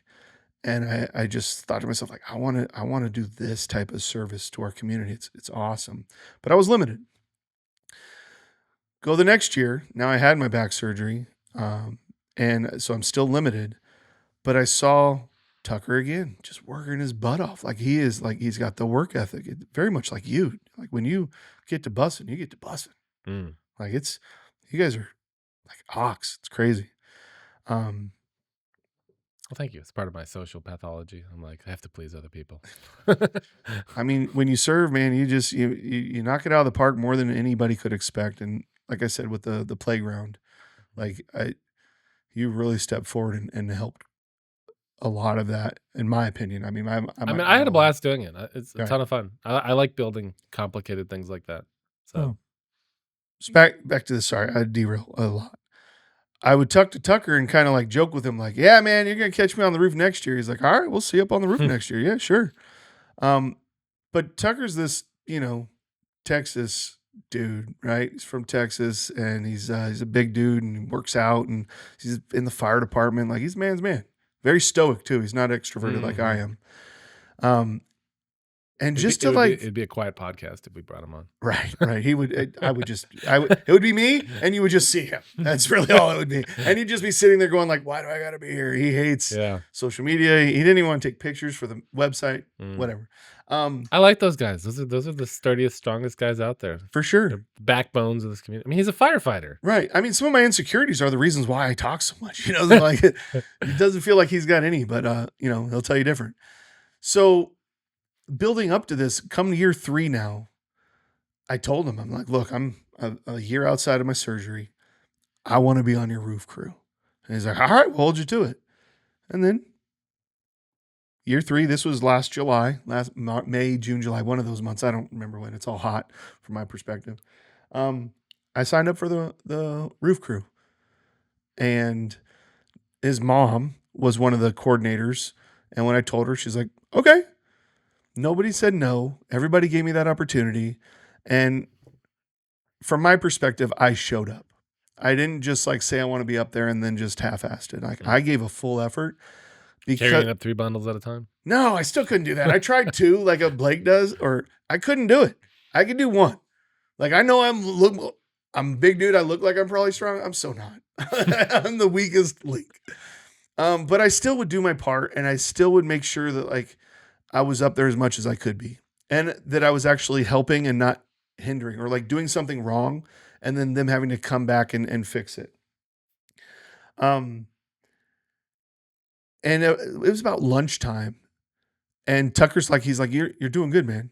Like, I really appreciate you. That kind of vibe. And I probably didn't say really. He didn't overstate it by any means, but I felt his respect, and I totally respect his work ethic. And I thought to myself, like, dang, I wonder if he would want to be a partner in any business. I don't care what it is. Like, if you could be a partner with somebody like him, you, Nick, like, you guys have just got this, like, this work ethic and this, like, you're grounded as men. And I don't want to come across as like advantageous when I say it, but I thought, dang, that would be such an honor if I could be a partner with him. So I pitched the idea. I said, hey, you do mowing. I've been thinking about getting into a tree business, but I can't climb trees. I'm not going to fell them. Like, I got my job full time, but I've wanted to invest in a business, and I wanted to be a partner with somebody. And early into that kind of pitch, and I didn't fully pitch it, he's like, yeah, no, I don't want to do tree service. I'm like, okay, no worries. I mean, it didn't break my heart or anything, but it was just like, dang, that would have been really cool if that could have aligned. So we just kept doing our thing, and didn't really bring it up, talk about it much, put it in the back of my mind, because, you know, it takes a lot to start a business, and it takes a lot to trust your partner. I'm more on the brand side, brand conscious. And so if I put my name on the line for the brand, like I do at work, I've got to make sure that it doesn't come back. So you can't just like partner with any old knucklehead, basically. Yeah. Well, a week later, his wife texts my wife and says, Tucker told me that Kyle pitched a business idea and Tucker declined it. And I got onto him for it. And I want you to know that we are interested. And I said, are you kidding me? So we had him over for dinner and we talked about it. We talked about the logistics of how it could happen and what we would need to get started. And we moved forward.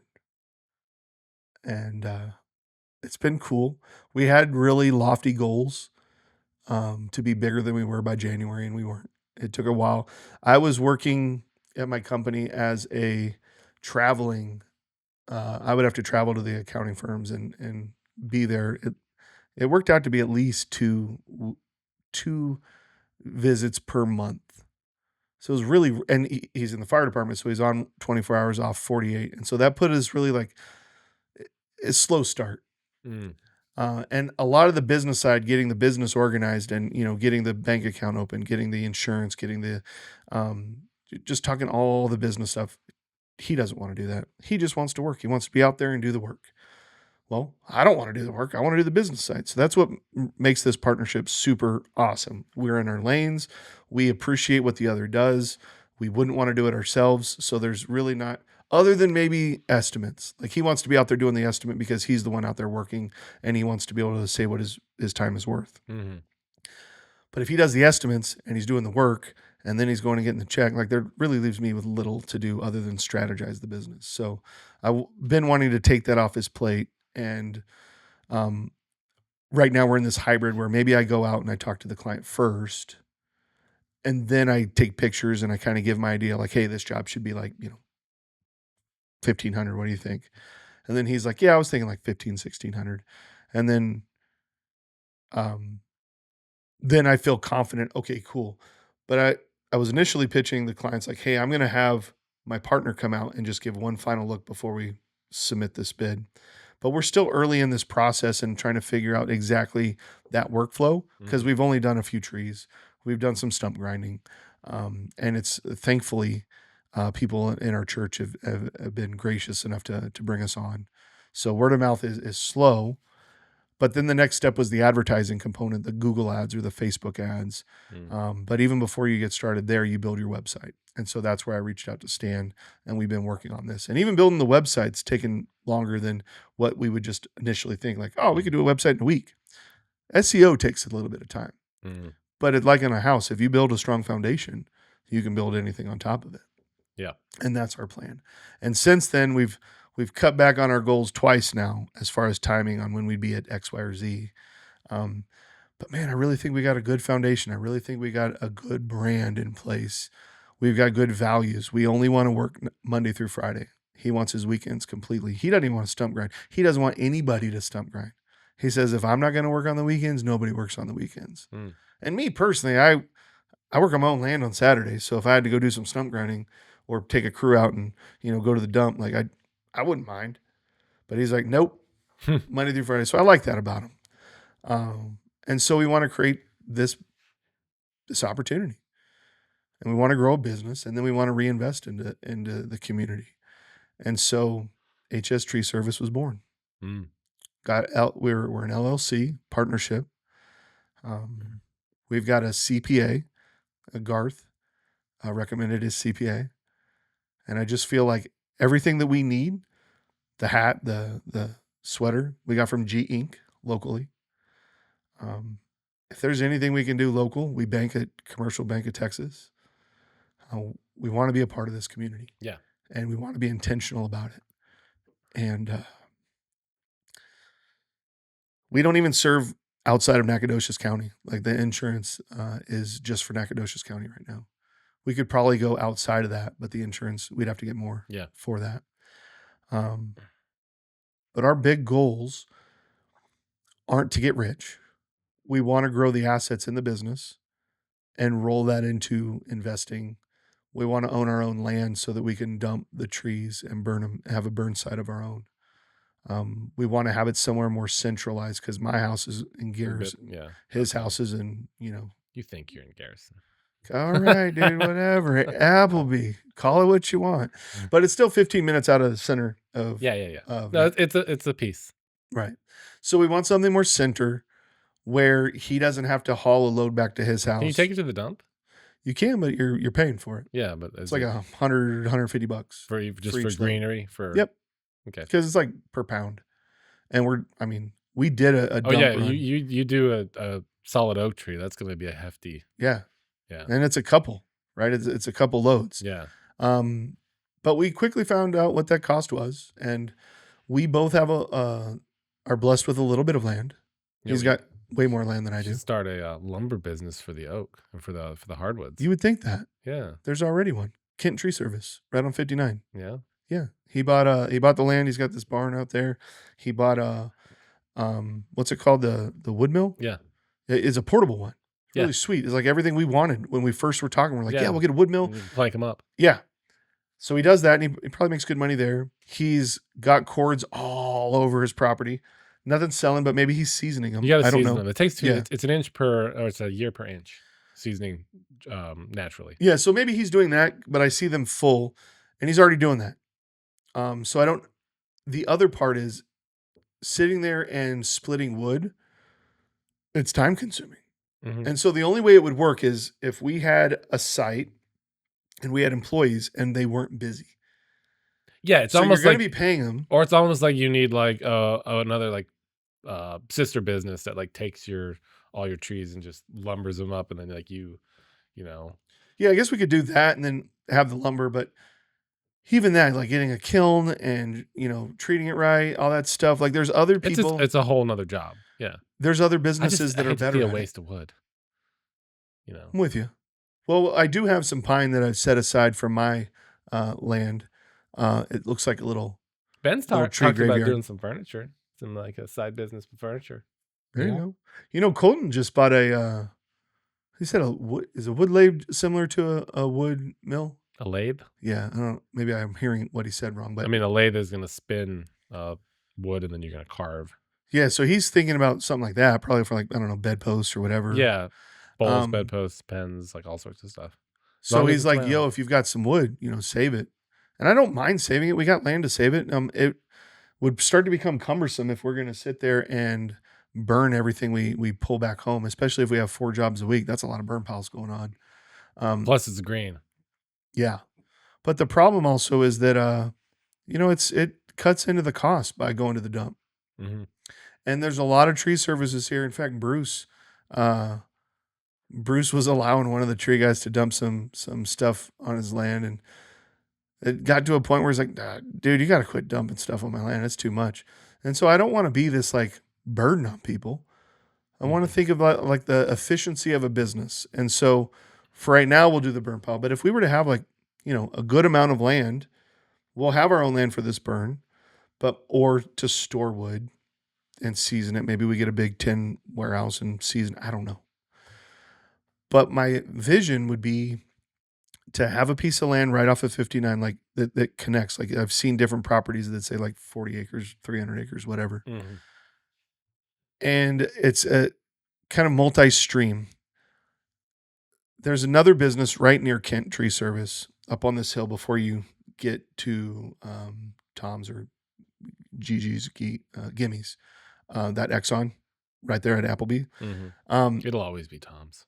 They built this thing right above where the tower is, and then down below the hill, they got 3 one big, huge metal building with 3 different industrial units that they rent out to service base. One of them's Lone Star Plumbing, right? So I took that as like, wow, that'd be really cool to have land where we could build our own multi-unit industrial park and offer people a way to get in to their own facility. Similar to kind of like we need that, but we actually need more for everything we want to do. But then the second component of that would be to have, if the land was big enough and long enough along the highway, and if the zoning was appropriate, we would do billboards and almost offer like a 2-for-1 for these industrial clients that want to come in and rent from us. Like you can rent, we've got this billboard, you can get that too. I think it's advantageous because the billboard would point to where your business is. If you don't want to, no problem. Other people will buy the billboard, no problem. You know what I mean? Like I think as far as the media side, that wouldn't be an issue.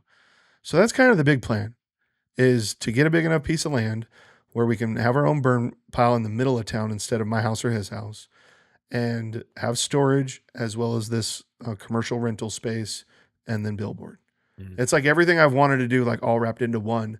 And it's probably 3, 4, 5 different LLCs. Yeah. Yeah. That's the bigger goal. And so I feel like that would create a fairly, a decent impact into the community. Mhm. And if we are if we claim dominion over that land and the authority, we could be blessing a whole lot of families. Mhm.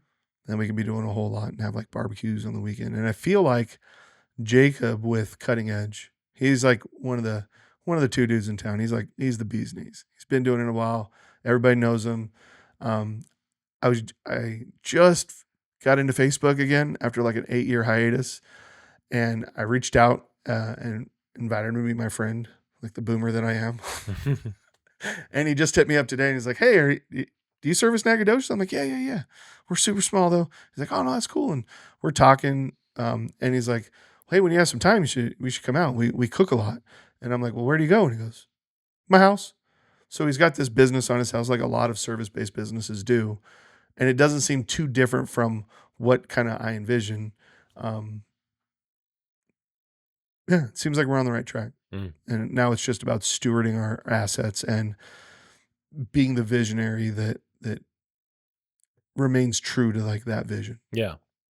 And then Tucker's all for it. Yeah. You know, he would love that opportunity to have investment options, have equity in assets, and even stretch out beyond that. Because if you have this holding company and instead of pulling your assets out and getting taxed on it, you keep it in the holding company, you just go buy another piece of land, whether that's a deer lease, right? And now Yeah. we've created these other opportunities, and now we have equity into this holding We company. build an empire. Trying. Yeah. That's the goal. But not to get rich still. Well, it's about supporting. Like, it seems your angle is supporting the community. Yeah. I mean, allowing other people to have a good income and good lives. it'd be nice. Like, would I need to make $1 million a year so that everybody else could just barely get by and not have interest? No. Like, at a certain point, like, it would be cool if we all could just thrive. Mm-hmm. And then, that thriving household and having an influence on the people that work for the company, what they then go home and do for their family, what they go home and do for their church and their community. Like, it just feels like a win-win all the way around. Mm-hmm. So what services do you guys provide? Thank you. We do tree removal. I mean, we're a tree service business. We focus on tree removal. We can do stump grinding and we can do tree trimming, but that's not our focus. Like, it's going to be harder to get a crew out there to do stump grinding only or to do tree trimming only. I think where we win in value and where we can scale and grow the business is focusing on the full package of, we will come and fell your tree, we will chop it down and remove it, and waste management. We will clean up the area, and then we will include stump grinding for free when you do a full package like that. We do have stump grinding available just as a standalone, but we don't own a stump grinder right now. I mean, we're too early in the business. There's other things like bucket trucks, skid steers that we're going to want before we get into owning a stump grinder. We could rent them out. They're kind of expensive, $369 from ProStar a day. But it's like a $20,000, $30,000 stump grinder you're buying. And so I feel like it's equitable to wait until we get a few jobs and then just go out on a Friday and do the stump grinding as part of the package. And there's way more value for us if, having that higher ticket item is similar to why, Apple wants you to buy their phone, their watch, their iPad, their computer. Like, there's way more value when you buy more service lines of their business. So, Hey, Cal, I got a question for you. yes, sir. What kind of phone do you have? I have an iPhone. Gotcha. That's not weird. I had a conniption on Apple today too, because I got this Mac that I got for cheap. It's a decent little laptop. I'm gonna send it to my mother-in-law because she needs a computer, and so I got in there to restore it, to like reset it to factory settings, and the Apple account that it was set up on was deactivated for some reason. So I can't wipe the computer without reactivating the account. You could just replace the hard drive. Well, yeah, but then I have to. That's $100. Like, I just need to wipe the thing. But anyway, so yeah, I had to figure out, how do I reactivate my Apple account, because I'm like, I don't use this thing. And so yeah, I had to give them a bunch of info and then wait. I got to wait like a day. Oh, so you got to fix them? I don't have it fixed yet because I got to wait for a day for them this is to too recent. approve the Gotcha. reactivation of Yeah. this thing. And it's like, God, I just want. It'd be awesome if because Microsoft's going this way too, of like, everyone has to have an account, everything has to be all in the cloud. Yeah. And it's like, just let me have an option where I say, I'll be responsible for my computer. If it gets stolen, it's on me. And just allow me to do whatever I want with the machine. Well, All this account stuff. What if you bought that computer, but it was stolen? Well, yeah, that would be a problem. But I'm like, I personally would like the option to just make it so, like, I put a password on it and that's it. And I don't have to go through all this account rigmarole like it used to be in the old days. Yeah. So I wish it was like the old days. of let me give you some computers. backstory, Ben, because I feel like I need to defend my stance here. You buzzard. When I had my DJ business, it was right when digital MP3s were a viable option to put in your music crate versus carrying around vinyl records. Mm. My DJ business was called Tucson Turntables. So I was bringing out 2 Technique turntables. I had vinyl, but Final Scratch and Serato were just coming out. And I went the Final Scratch route, not the Serato route. I should have gone Serato. It's okay. But Little scar there. yeah, a lot of money wasted on that. But the thing with having that software program running, you want the most pure environment you can get your hands on. Like I'm doing somebody's wedding, their most important day of their life. I can't have my computer crash on me. I can't have it blue screen of death on me. And so doing all this research, I found that the Apple operating system had way less bloatware than the PC system. What year was this? 2005-ish. This was when the iBook first came out. Back then, like PCs were a lot more susceptible to viruses. Yeah. And now the Mac OS has a lot of bloatware anyway, but it's still architecturally a more sound way. So again, I'm investing all this time and energy on this structure. And I took an investment in the iBook. And from that moment on, having all my music, You were stuck. I was stuck in this Apple world. Yep. And it made it And they so got you. simple and easy to like get the They iPhone dug your 3. claws into you. Yeah. I think you pick a system and that's what you get used to, and it's hard to switch to either system. Yeah. But I've got a PC at home for video games. I used to have a PC at work Yeah, you because don't have, that's you what don't they have do. Macs for video games. Who They does do. that? No. Yeah, but Yeah, they do that now. Yeah, but you don't do that though. I mean, PC master, bougie people PC do that master now. race. I've seen a lot of Whoopi Goldberg randomly. She was on this like really expensive Mac, iMac, you know, the big where the screen is the computer, and she was playing Diablo 4 on her iMac, and I'm like, look at you go, Whoopi. Whoopi plays Diablo 4. She dressed up as like the demon. Her and Elon playing. Yeah, they Against get each to, other. For they Halloween. get together and Can and you play search together. that just so you can see the visual with that? Whoopi Goldberg, Diablo 4. Do that. Hmm. Where has this podcast gone? Right. Why are we net worth? Nobody cares about her net worth. There she is. Go to that. No, IGN. Oh, there you go. So left, right there on the left, far left. There you go. She dressed up. She had characters, and she's sitting there playing that. With all that. She's so See, demonic. that looks a little demonic. She's Yeah. way demonic. I mean, Diablo 4. Like Diablo. yeah. Yeah. But Well, hold on. let's go back. Any of the, are you being devil's advocate? any diehard Diablo 4 fans know what exactly you're doing with regards to if you're playing in Diablo. You're on the good side. Okay. I've never all I played know the is- game. Dude, I just click a button and I pick up gold and random. So define the good side. Well, okay, the premise of Diablo is that it's the end of the world essentially and hell is crossed over and you're going through and slashing these camps. And they're like ghouls and gargoyles and things that come out of the ground. Sure. So, like, I get that. Yeah. So it's the apocalypse. And then like the Yeah. big characters are like huge demonic looking dudes, like the major bosses and whatnot. Mm. Right. But it's a really cool like raider game that you play with friends. I just don't like top-down games either.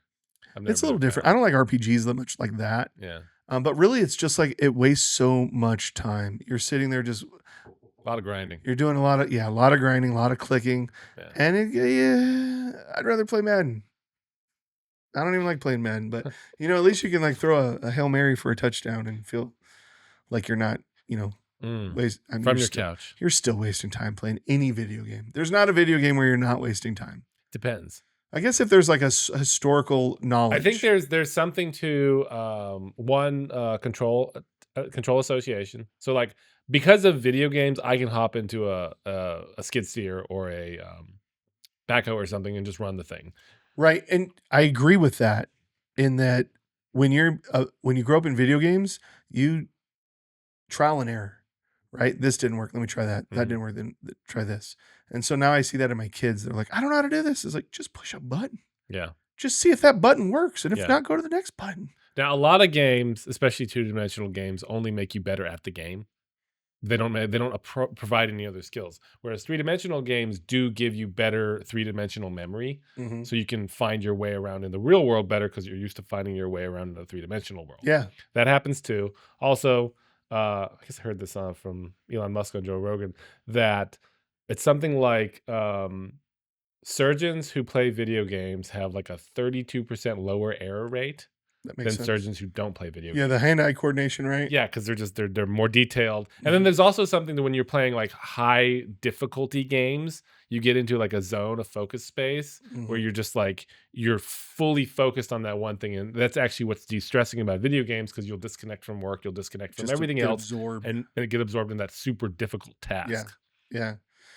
So I guess I there mean, is a the richest guy in the world plays Diablo 4. no. He pays for people to play. You think Diablo. so? You think so? He's already said it. He has. So he was bullshitting. I mean, he does play, but there's no way the guy can get into Path of Exile 2 and already have like a top end character. He just doesn't have enough time in the day for that. Oh well, he's paying for the game. He's paying for the character, the skins and stuff. No. He's paying a guy to play his character. He's paying a guy to play his character. And then like when he wants to, he just logs in as Well, his that's character. disappointing. I mean, you pay a landscaper. I mean, is it different? Like you're getting when It's a little somebody comes different. over and says, "Oh, you've got No, you've got nice bush." It's more like if LeBron James was paying someone to play basketball for him. No, because he's LeBron. We're paying LeBron James because of his talent. We're not paying Elon because of how he plays Diablo or Path of Exile. But it's like it's a skill set thing where it's like you're meant to generate those skills yourself. Well, the thing that's crazy is like where he's touting himself as being one of the best. Yeah, That's the crazy. Yeah, that's part. crazy. Yeah. But it's also like if you had like a say when Neuralink works and everything, and you're able to just like pay someone to play your life for you, so they go to work for you, and then you don't have I don't to think do that's what Neuralink's about. But it could be I mean, someday. I think maybe like Furalink. Like The Sims. Like what if The Sims, but it was real, and then you don't have to go to work. You shut off, you like go to sleep, and then somebody's playing you at work. Because people will play like Farm Simulator and Yeah. Goat Simulator and like all the simulators. They'll go do occupational things in a video game rather than going There's and a doing it in real lawnmowing life. simulator. Yeah, I'm sure there is. Well, there is. I downloaded it Jeez. and I played it.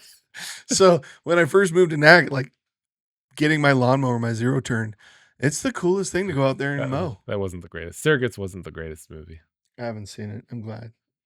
And haircut's a little different. Bruce Willis. What were we talking about? Lawnmower Sim. Lawnmower Sim. No, Video way games. before that. Video games. Yeah, I don't know. Starting a business. I Working. saw a guy on YouTube started Lawnmower Sim as the highest difficulty, whatever you can do. Difficulties at Lawnmower started with- Simulator. Started with a push lawnmower and just a pickup truck, and literally grinded every single day until he had a full-fledged lawnmower Crew? business. Yeah. Yeah, because then you get to the spot where like you buy another lawnmower and then you send the crew out to do it. It's crazy. The part I couldn't You get know, past is as a completionist You know where you can do that also? in real life. In real life. Yeah, it's called life. Have an actual game of business. But they would get so persnickety about you have to cut 99% of the blades in the lawn. And I got a good TV. It's a PlayStation 5. Like I should be able to see every blade of grass. You can't. Like it's this trivial thing where you would be spending so much time going over it again just to like unlock the next Every job. blade of grass. Yeah, because these clients have this expectation that like you get paid less if you leave a percentage. Like 97% of the lawn isn't good enough. You gotta get to 100. And then if you get too close to the flowers and you mow over a flower, God forbid. So it was cool for like 30 minutes, maybe 2 hours. And then my oldest daughter, she tried to get on and play and she got so frustrated. She gets so frustrated with video games. She just expects to just be perfect at it from the gate. Mm. And my youngest doesn't want to play video games because she doesn't know how to play them. And I'm like, listen, both of you, video gaming is fun. We should not be crying. There's no crying in video games. we shouldn't be frustrated There's at no each crying other. in baseball. Right. So recently they've been asking me to play video games, and I said, listen, I'm going to tell you something. You guys don't make it fun. Mm. So I don't want to play video games with you yet. I want you guys to understand that when we go to play video games, we're not doing it just, let's go play, do this or do that, because it's the thing that's in front of my mind. Let's do it to kind of like be together and have fun together. Mm. I'm trying to tell them when we were kids, we didn't even have to play the game. I didn't have to control it. I just needed to be in the room watching somebody play it. And that was half the fun. I miss the days too of split screens. Like, it's hard to find good split screen games. Where So where you can play in the same place. They want everyone to have their own machine in their own house on chat and be disconnected from each other. Yeah. I physically went on Reddit and I asked the PlayStation community, hey, do you have any recommendations for 3-4 player games? And the mods kicked it out. They shut the post down. They're like, this isn't about recommendations. I'm like, it's Reddit. It's about discussion and community. I got so upset about that. But yeah, I think I downloaded a couple. See, that looks fun. Is this Truck Simulator or Euro Truck Simulator? I have that, and that's actually kind of fun. I think it's the American version. Right. But I could see that's not a lorry. But these guys will they'll get a whole setup, 3 monitors, Yeah, and the rig. And they'll literally make a living streaming on Twitch, driving a truck. Yeah.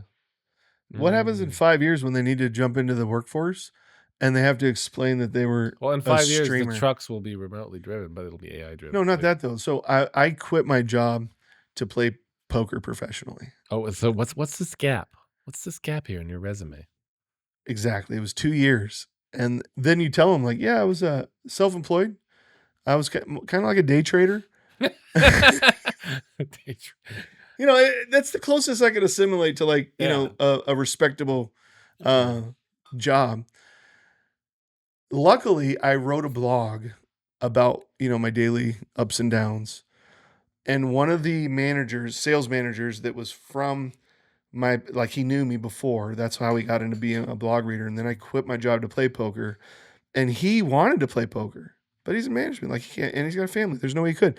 I had just gotten divorced and I had nothing to lose. So I said, you know what? I'm going to quit my job. I'm going to cash out my 401k and I'm going to invest in myself and, pursue the American dream in my own way. So 2 years later, I tried to get a job back at the same company. And I got laughed at. They're like, you're kind of a gambler. And I'm like, no, poker playing is not gambling. If you're playing with like a system similar to like a day trader, you don't put all your money in one trade.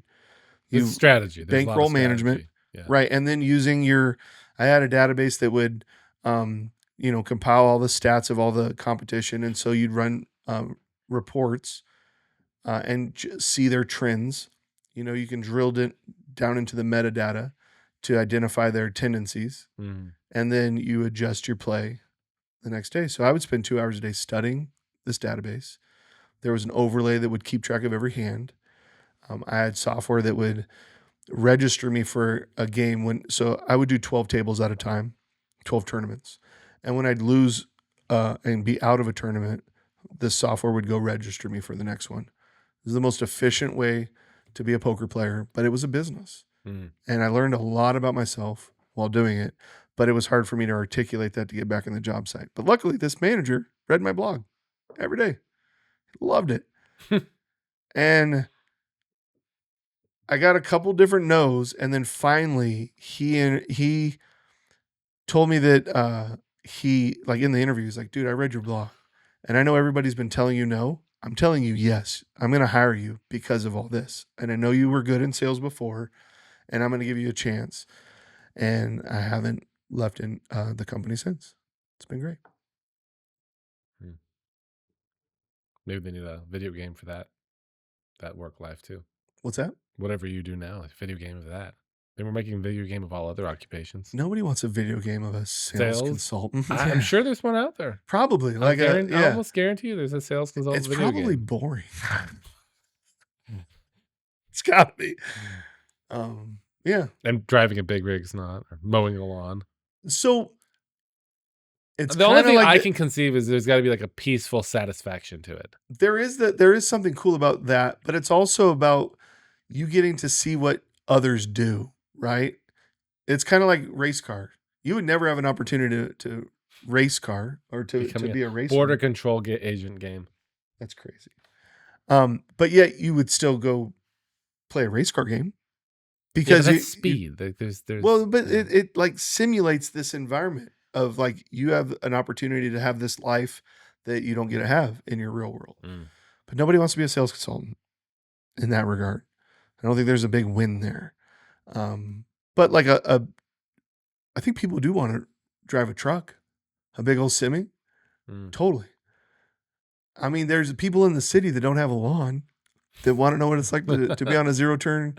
I mean, when I moved out here and I got my zero turn lawnmower, people back home were asking me about it. Oh, dude, you get to like sit on your lawnmower. It's not a push. I'm like, yeah, it goes kind of fast too. And you get to go out and touch some grass. Yeah.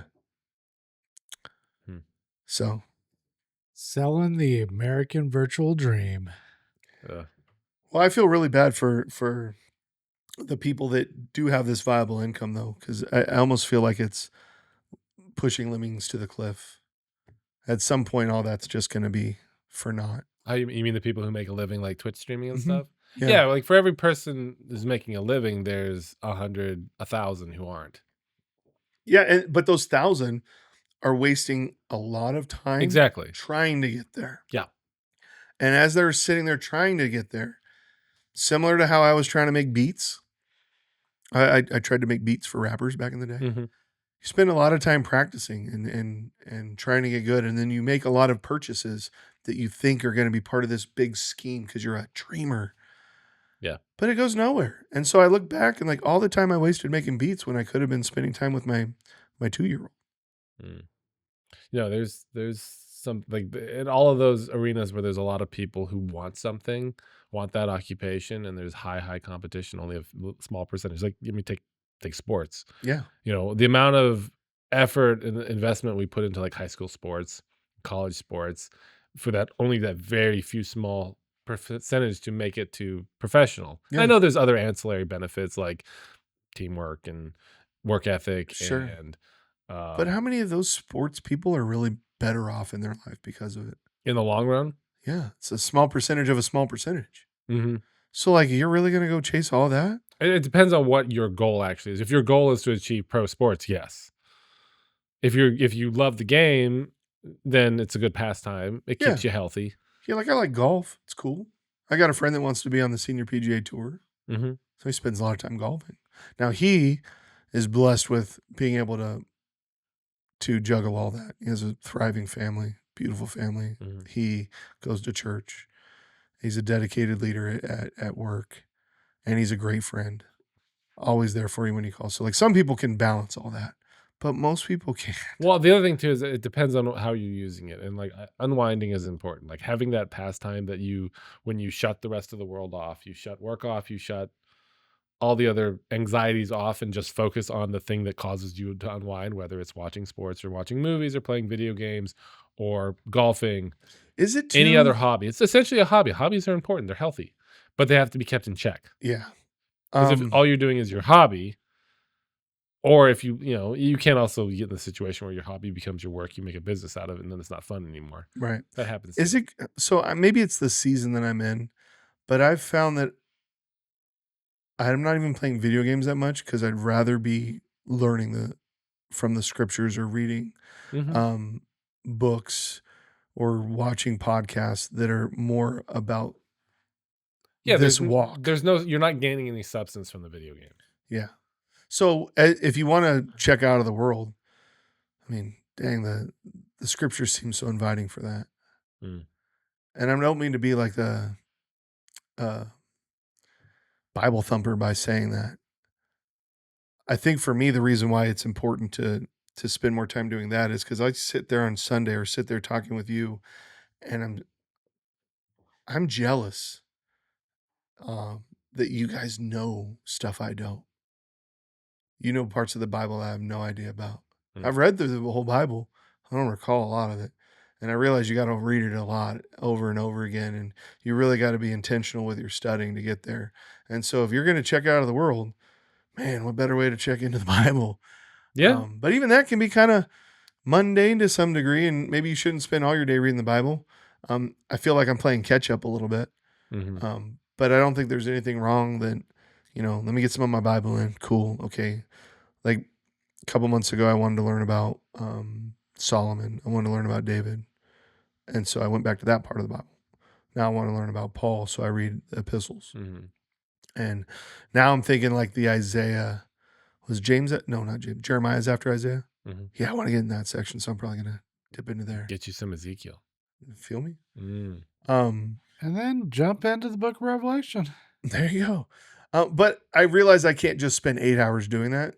But in that off time, it's funny. My wife last night, she came home and I was sitting there reading Gary's book, the Genesis 6 Conspiracy from the Deep End, and she's like, "You're not watching podcasts?" Because I've been watching a lot of the Deep End, or watching a lot of, bourbon podcasts as well, or just trying to like get. See, that's your knowledge. hobby right there, is the bourbon. It's not. Don't No? title me for that. But no, it's like a good. It's like you're So it was a. you're deep into the. I was interested, understanding, heavily yeah. interested, and I was consuming a lot of content, but I started to realize that it was tipping to the point of being unhealthy. Gotcha. And so what I'm currently searching for is more podcasts like this podcast or the Deep End, things that are more Christian related or just historical related, that I can go back and like really try to understand the things I don't know. We'll see what the next hobby is, but yeah, now I'm a little. I mean, the hunger for knowledge is good. Like when I say like a hobby too, it's one of those things that like it's not work. It can't feel like work. Yeah, Sometimes reading the Bible can feel like work. for sure. And it's good. Like, you gotta have a thirst for and a passion for whatever that hobby is, so that it's fully unwinding. It's like a full decompression from the turmoil of the world. Yeah, I wish I could play more video games. But are they that important? Like, I mean, I've certainly gotten to the point too where like I've got multiple games I haven't even finished right? because I'm not interested in this anymore. Right. It's more now like a new game comes out. I want to see how that feels to like for instance, Spider-Man. Yeah. Like, oh, let me see how the new engine is. Let me see how the new visuals are like. Yeah. Let me see what that feels like. I don't need to finish the game to Yeah. get the enjoyment out of it and to get the value out of it. Like if we're paying $20 to go to a movie Yeah. for 2 hours, like I only need to spend about 10 hours in a video game to feel like I've got my value out of that. Yeah, I wait like 2 years to buy a game because I want to get it on sale. Yeah, Ooh. I'm with you there. Yeah. And I got no FOMO. I got a lot of FOMO, but also like I might forget about it, or like the thing that's like the talking point in the moment is kind of what I'm interested in. Like, well, why are they talking about? Let me see what that's like. And but the games that I'm currently in are like, they're probably a year or two old. They're not brand new. Yeah. I've dodged a lot of the new games coming out because I realized like I'm getting to the point where I'm just doing the first couple chapters of it and then I put it away. And that could be the ADHD, I think popping that's its head probably up. just more like it's just not interesting anymore. Yeah. There's more important things out there. But what you said earlier about just something you can, pour into and be disconnected from the world. Mm-hmm. Like I like that. I liked that part of being into video games. Mm-hmm. But the problem for me when it comes to those things is I'm a binger and an all or nothing kind of person. So it's like I don't want to play video games for 30 minutes or an hour. I want to play for 3 hours, 4 hours, 5 hours. right. Otherwise, you don't get the momentum. Yeah, and it's like I'd just rather not play if I can't have that opportunity. So for me, it's like a Saturday night thing or something is like the only time that I'm really going to sit down and do that. Yeah. And we've gotten to the point where like the kids like to watch me play. So that's nice. They're participating in that. Man, But otherwise, like I just don't. you would not want my girls to come over to your house and watch you play because they would be like, "Can I play? Can I play? Can I play?" And they did not watch. Well, like I'll be playing like I'm playing on like high difficulty modes, and I'll be like, I'll ask my daughter or my son, I'm like, "Hey, you want to play?" And they're like, "No." Yeah. Like I can't. No. Well, you're blessed that they just want to watch you play. Like my oldest one, if she's not playing, like even my younger one, when she's playing like a 1-player game, they both do this. They hear about the other one playing video games. "Oh, can I play? We're playing a 1-player game right now." "Yeah, but can I play?" And then if they're not playing, my younger one will sit and watch, but my older one, she'll go off and do her own thing. And she'll come back later. She's like, "Can I play now?" I was like, "Look, you didn't put in time watching. You don't get to play." Yeah. It's so hard to try to like teach them the old school way of being a video gamer. The only one that they all want to play is Minecraft, and I hate Minecraft. I refuse to play Minecraft. Ugh. There's no story. So that's the other thing with me. I like story games. The Yeah. only kind of games like first persons or third person shooters. And there has to be a storyline Yeah. that you're following missions on. Like I don't want to go play Minecraft and just make my own way and build blocks. Yeah. So I want to. I want a path to be put on by a I want master to jump in. storyteller. I want to jump in here and stand up for all the Minecrafters out there. You nerd. You know what? That is probably the one single game that when the kids were younger that we connected over. Now, mind you, I was a destructive father with regards to the bucket of lava and just going on top of the mountain and tossing lava everywhere. But I will say, that there was a little bit of connectivity. There's multiplayer, right? Yes, there's no storyline. There's no overarching. However, if you notice, your kids are watching these streamers play Minecraft and create their own stories and using a different side of their brain to play. Yeah. It's similar. I equate it to Legos, right? Mm-hmm. When we were kids, we had a bucket of Legos, and more often than not, we lost the instructions and we had to play with the scrap Lego parts and create our own worlds, right? And create our own things. So with regards to Minecraft, I feel like there's a little bit of childlike play built in to build and to just create your own world. And yeah, I think it's great for lateral thinking with younger kids. If they're going to play a game, it's a great game. It's a safe game. There's nothing really that's going to corrupt them in there. right. Except the whole game itself. It's of the devil. Mojang is of the devil. I come back when my oldest was getting into Minecraft because her cousins are into it. I'd come back after like maybe 15 minutes, and she would be in this big pit, and she's just throwing cats in the pit. There's like 1,000 cats in this pit. I'm like, what are you doing? Look at my cats. Like, there's way more to the game than this. I love that. So, Animal Kingdom, same thing. She will catch butterflies. And I was catching butterflies to go sell them to the raccoons in the shop, right? So I could get some clams, so I can go buy some fishing poles or whatever. That's a weird game. It's a little cool. I didn't mind it. That's a game where like I would decompress and just be like, "There's no worry." Let her take over the game. I come back into the world. There are 500 aquariums stacked on top of each other with butterflies in every one of them, just like a hoarder. And I'm like, there's way more to this game than this. But like she gets stuck on this one linear thought in a video game, which is it's sweet. Yeah. So to kind of tie a bow on this episode, I'm shutting us down. He's like, you guys got to stop talking. I wanted to, don't you dare get longer than the Bourbon Podcast. I wanted to bring up. Have you guys ever played solely 2-player games that ultimately kind of went viral a year and a half ago with husband and wives? It Takes Two. Yeah, similar to that. Have you guys ever played any of those with your wives where they're kind of puzzle solving games like that? My wife doesn't like video games. So I tried to play. I think about 2 or 3 years after we got married, I tried to play Borderlands with my wife, and it was the worst experience ever for her.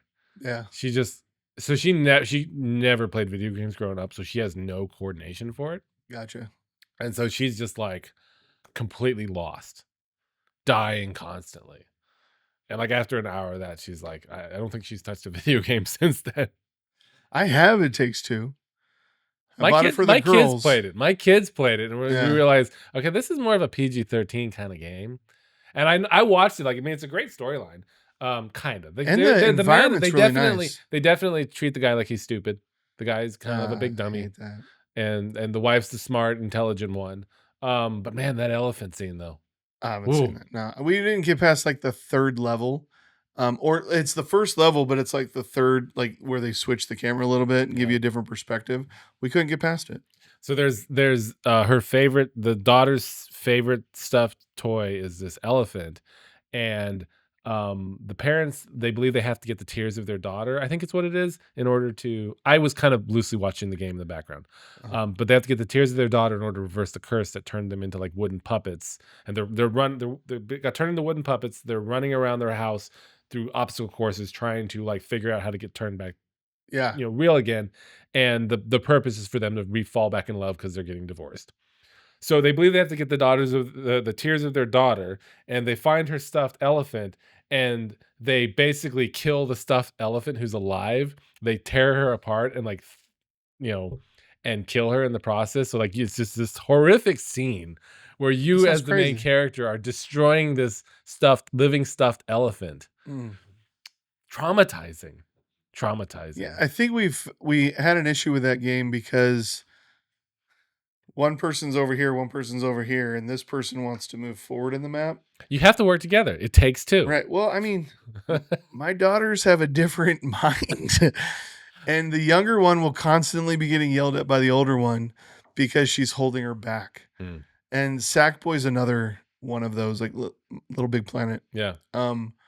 Where she's wanting to move forward, and my younger daughter she didn't jump up on the platform that allowed them to progress, and so they get into these fights, and it's so not fun. So did you play this game, Ben? We did not take It Takes Two. We played the other one, which is Bakura? similar to Bakura, which is a kind of like a pixelated I've not heard of old school game. More puzzles, whereas this appears to be more 3D. Possibly puzzles. I mean, There's a lot of working puzzles and together. obstacles you have to get past. Yeah, this is actually like the production looks really cool. The graphics pull me in. Where I just quickly looking at the Bakura, it looks a little bit more. Well, okay, so the basis behind this one, Bakura, was that it's you're playing on your own devices, right? It's primarily out of Nintendo Switch. It looks like a mobile. Right. Oh, they have it on Steam. Okay. Very low basic graphics, 8-bit. But once you get further along in the game, the landscape changes from one character to another. So I would be playing, and I would see more of a cyberpunk style landscape, and one item may interact differently with me versus she would see a teddy bear and nice fluffy puppies or whatever the case may be. Oh. So it adds an additional layer of complexity to it. We had just found that, although we probably need to pick it back up, that it was you did have to communicate and work together, but it led to just flat out arguing over the right way to get to over the hill. And me ultimately YouTubing how to, solve the puzzle just so we could get past it. Yeah. Me and my wife can't even like figure out how to watch the same program. We just she wants TV shows, I want movies. And she wants something where she doesn't have to put a lot of thought into it. And I want the full story. And I don't want to be committed to an entire series and That's seasons. a lot of commitment. Yeah. Just give me one good solid movie. Interesting. Yeah, there's different people, but that Bakura 8-bit, I can't get behind that. So we're not in 1985. Not in Retroland. Yeah, I don't. You're like not retro nostalgic for the no. olden I don't days? even go back and play Super Mario Brothers. I think the only thing I would go back, like maybe Duck Hunt, it's kind of cool. Maybe Legend of Zelda. No, damn, I got Link to the Past. I even got the one for the Steam, not Steam, the Switch. Didn't like it. I like the last one. Not to the first one that when this Switch first came out. The one that's like a perfect game. Wild. See, that's a game I quit. Like I played Link to the Past, Ocarina of Time, Wind Waker. Love Wind Waker. Wind Waker is one of my favorite games ever. Okay. Zelda. That was the one on the GameCube. Okay. But like and again, it might just be getting older. But man, Zelda Breath of the Wild, like I just couldn't do it. I didn't like the graphics. They were a little pixelated. Well, I didn't like the openness because normally Zelda like puts you down a path and you have to follow the path, right? And go to this dungeon, this dungeon, this dungeon in order. And this one's like just do whatever you want, and collect bones so you can use those as weapons. And that was crazy. Limited in how. Basically, they made this big, giant open world and then only gave you a few things to do. There's like 4 dungeons, and there's all these shrines that you have to hit. And that was the extent of the game. And I'm like, but if I was 12, I might have loved it. Yeah. I don't know. It didn't appeal to me. I guess the big question is, are video games edifying? No.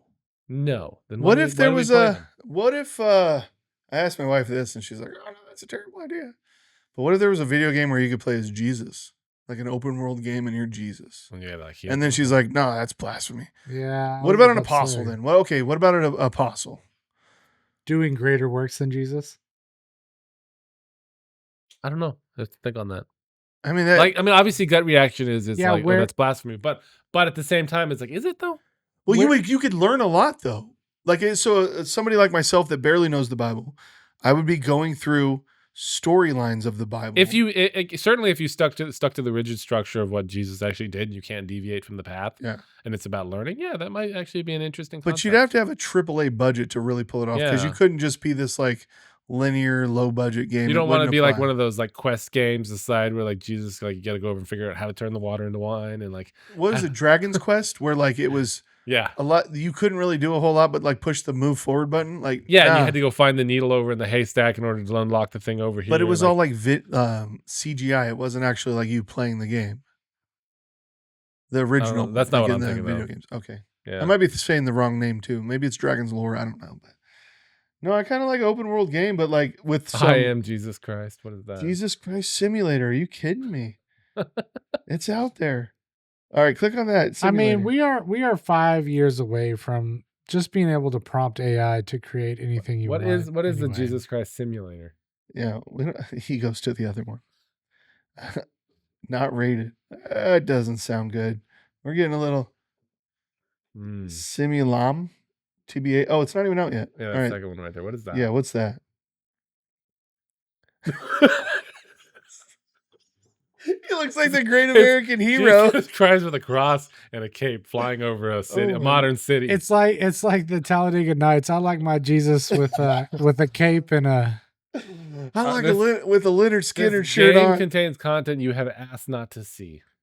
What the The heck? demons you will encounter as Jesus Christ can be killed with your heat vision. So like And Jesus Christ exploded- is Superman. Whoa, and exploded into bloody balls. As Jesus, you will help out the poor by destroying Bank of Greed, ATM machines.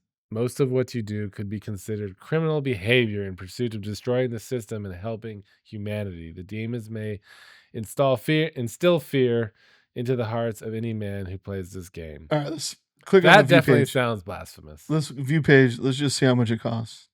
Now that I'm tempted. Okay, so very positive reviews. Go down a little bit. See some gameplay. No, I just want to see how much it costs. Oh, it's early access. $2.90. What? $2? That's crazy. Oh, you're gonna go home and play you some Jesus Simulator. No. I just got a golf game. Go home and play some golf, maybe. Mm. It's actually something I can do in the background while I'm making my phone calls.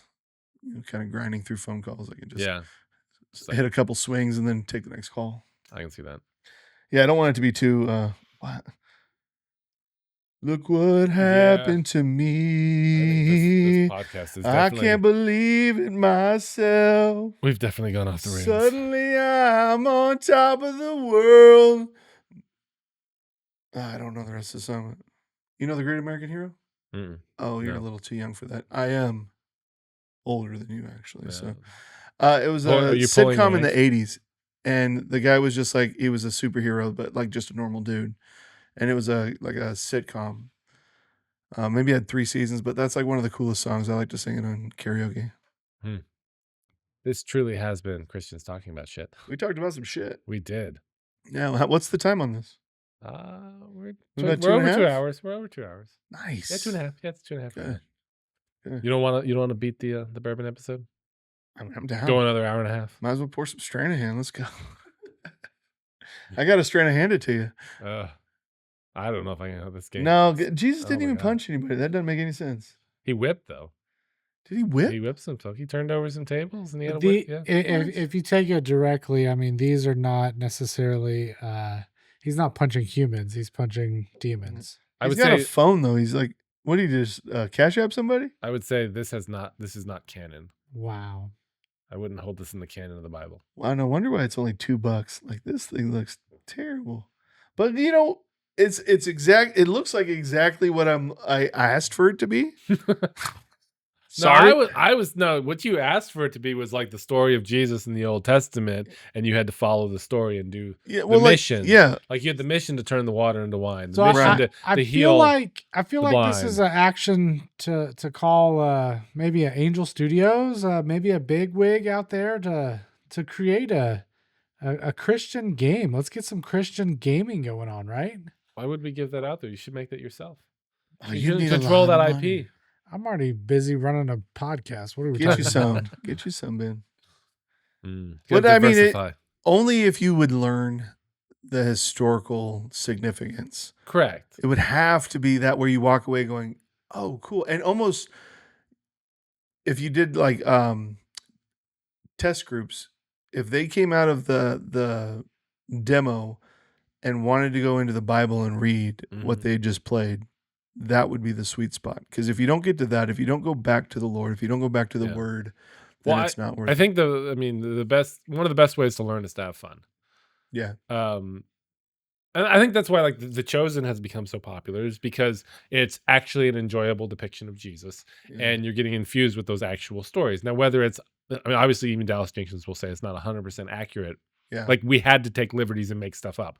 I don't think they're deviating from the scriptures intentionally, but you have to fill in the gaps Sure. in order to make a show Sure. like that. And it's kind of like artistic interpretation in a way. But I think a lot of people know the stories of Jesus a lot better because sure. of that show. It has cemented it in their minds as opposed to just reading the Bible. Well, I don't know if this. I feel a welling up of the Spirit when I watch The Chosen, like just similar to how like if you hear somebody's testimony and you know like there's portions that if you feel good, isn't that kind of the Spirit telling you you're in the right area? Maybe not. Maybe. Yeah, There's maybe a lot I'm. of ways to feel good. Yeah, I feel edified, I guess, and it does lead me to want to go read what I just saw. Endorphins do not equal righteousness. I don't think I didn't say that. Like I'm not clean because I watched The Chosen, but yet The Chosen is one of those pieces of content or media that Feels edifying. it allows you to double down and to get there a little bit Yeah. quicker. And again, the trueness is if you can walk away and say, okay, now I want to go read the Bible, then you're in the sweet spot. Versus, oh, I already know it. It's cool. I know what the word is, or I know what the story's about. I don't have to go read the Bible. No, because I mean, No, you should go and get the actual source and like yeah, see what it says and see if the two align. you go further to if I feel good watching this, how good will I feel? Because that's when the Lord's speaking to us and interpreting it for us, and that's the sweet stuff right there. That's the sweet stuff. Chef's kiss. I think I may have found something that we could possibly get behind. Gate Zero, which is a Bible X Games, is what it's called. This is the trailer for it. Essentially, it's 2072. Time machine sends you back into time, and you go on an epic journey. Go on an epic journey. And from the short little trailer here, To ancient Israel. I think it's got your basic. Bro, That's kind of Yeah, look at that baller. little guy running. With his I little could see satchel. this having a lot of potential. This It's- is kind of what I'm talking about right here, It's Grand Theft Auto in Jerusalem. with a little bit of Zelda. But that is cool. Like that is one thing that I really enjoy about the open world games is you get to explore and feel a city. And like that actually, I mean, I do love seeing the depictions of what Israel looked like at the time, what the cities looked like, and obviously there's liberties taken artistically. Okay, dude. But like, it's cool. It's just like it cements you in that time. no lie, I am interested in this. What's this called again?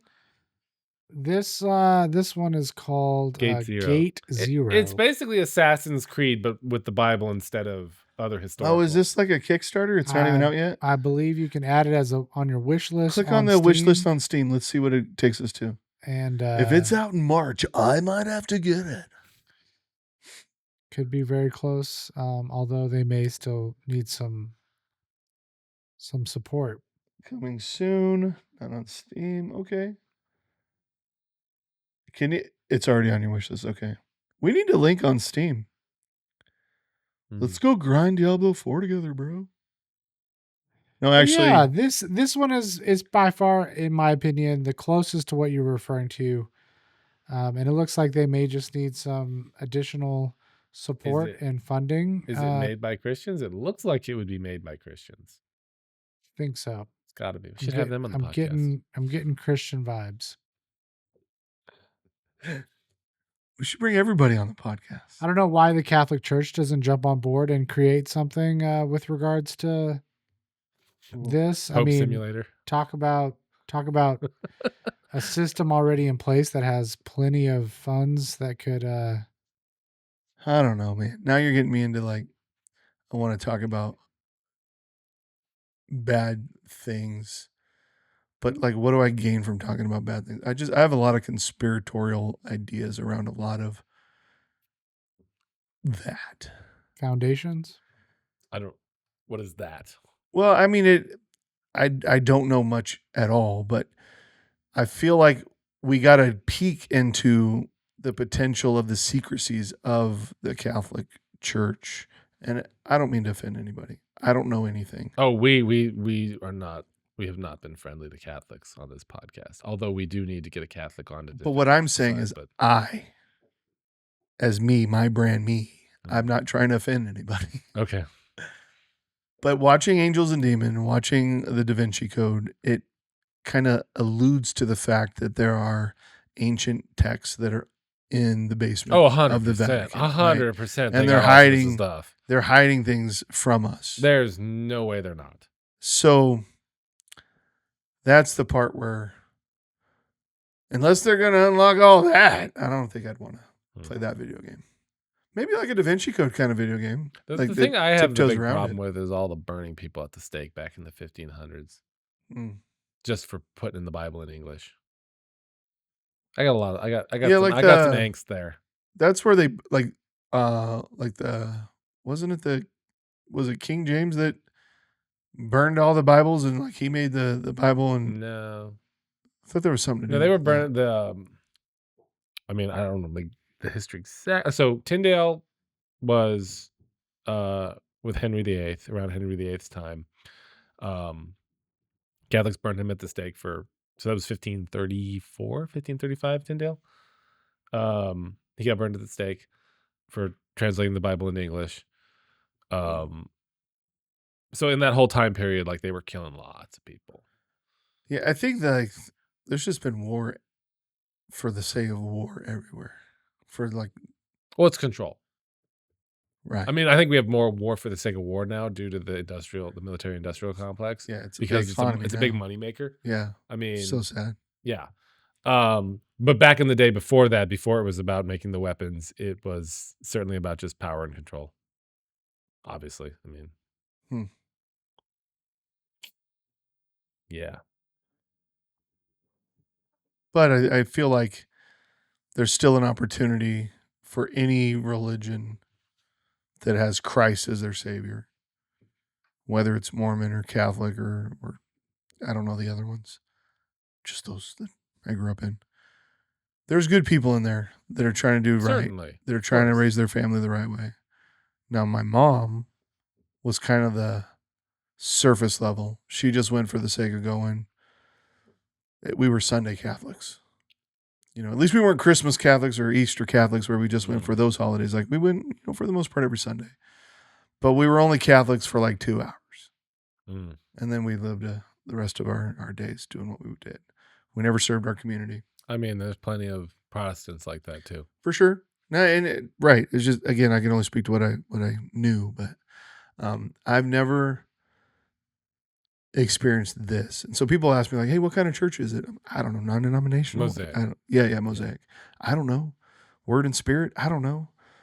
All I know is like as a community, we don't just hang up our Christ hats on Sunday and come back to them next Sunday. Like we spend a lot of time, many days. We pray for people. We bless people. It's definitely in the charismatic camp.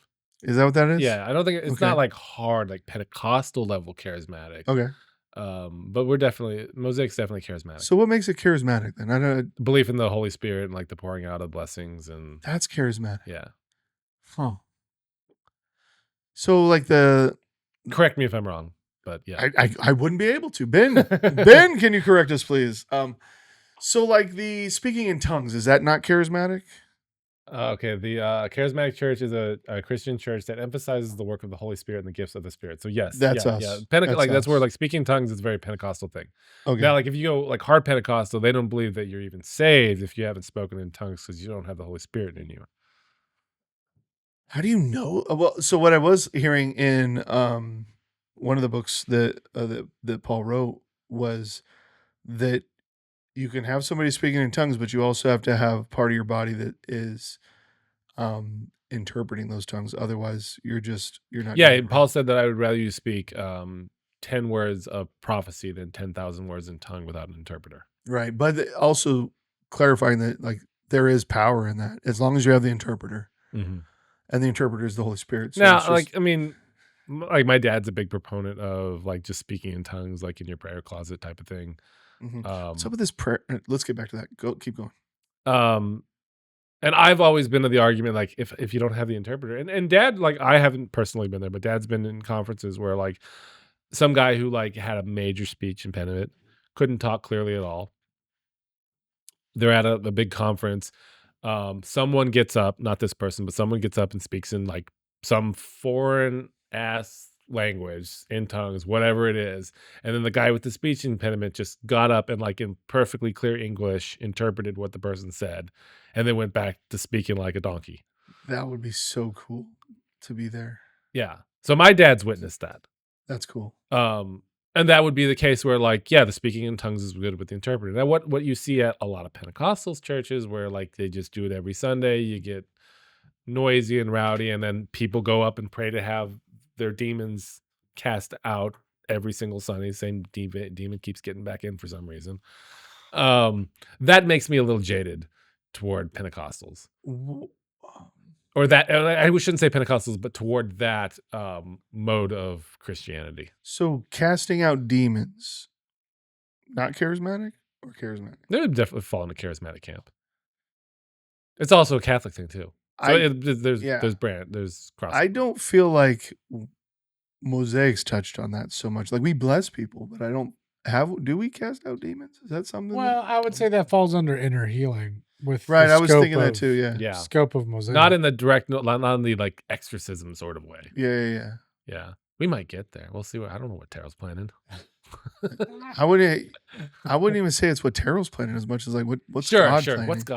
What's God planning? Yeah, I definitely feel like our pastoral ship or board or whatever you want to call that, and the elders included, have got it's not their way as much as it's God's There is way. something special about Mosaic, and there's a reason that we have kept going back because both my wife and I are not churchy Christians. Like we always did home churches for the most part, and oftentimes we're jaded towards denominations because we feel like they're just it's Christianity by numbers.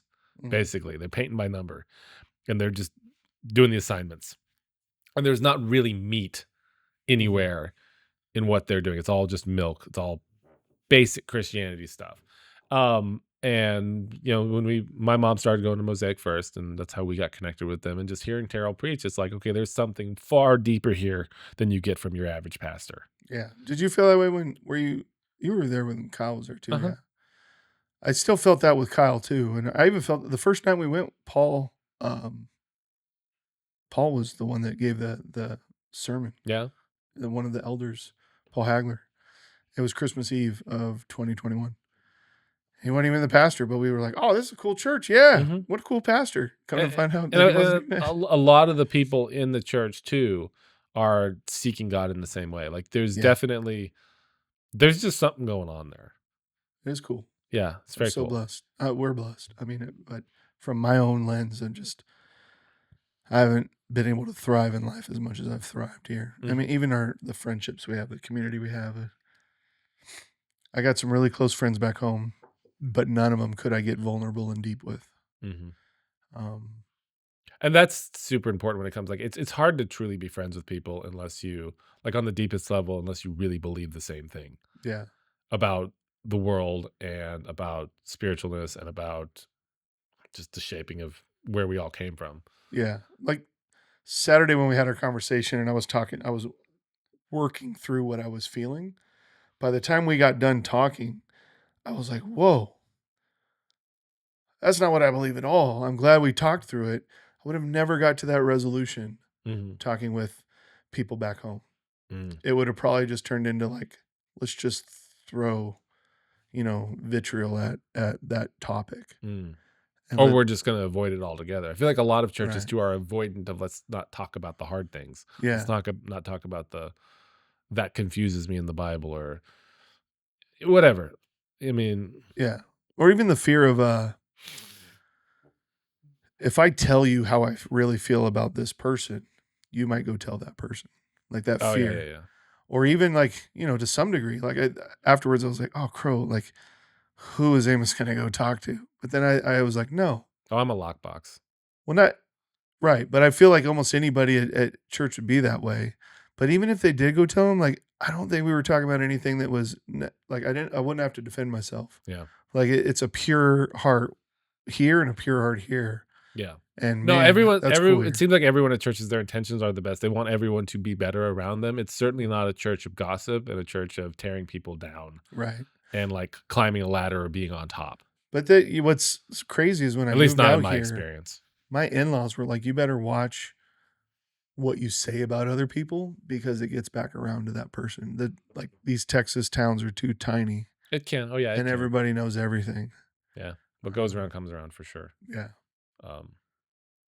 But I'm also just, I can't keep it locked in. And like, I Well- might have said this day, but like a year later, I realized that wasn't a true statement, but I had to get it out to know it's not Yeah. a true statement. and also like the older you get, the less you care about that garbage too. Right. What people think. Yeah. I'm working on that. Yeah. I'm Funny. getting better at it. Reddit's really, Like there was a topic in Reddit where people are like, why do you even care as a grown man what other people think about you? Like that's kid shit. yeah. And it wasn't my topic. It wasn't my thread, but I was reading through it and I was like, that, and a lot of people were jumping on that. Like, Mhm. and it was more about like what you wore. Like, hey, is this something a grown man can wear? Like I'm a dad, I'm Yes, 35. the And it's like, frivolous who gives- stuff. Who gives Yeah. a crap what you're wearing? Yeah. Like I think you want to be presented as like you want to be an upstanding individual Mm. that people can rely on, and that's what you can control, and then you can discern what God thinks of you. Yeah. But like what people think of you on a superficial level, like it doesn't matter. Like Yep. it's not your concern.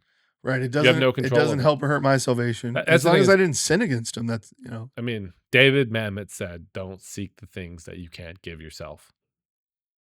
So, he's a famous playwright. So he's like, "Don't seek fame because you can't give yourself fame. Seek to be the best at whatever you're pursuing, whatever craft you're pursuing. Seek to be the best out of it, and if you become famous in the process, whatever. But don't seek the thing you can't give yourself. yeah. You can't make people like you. You can just be a likable person." Yeah. You cannot be such a dick.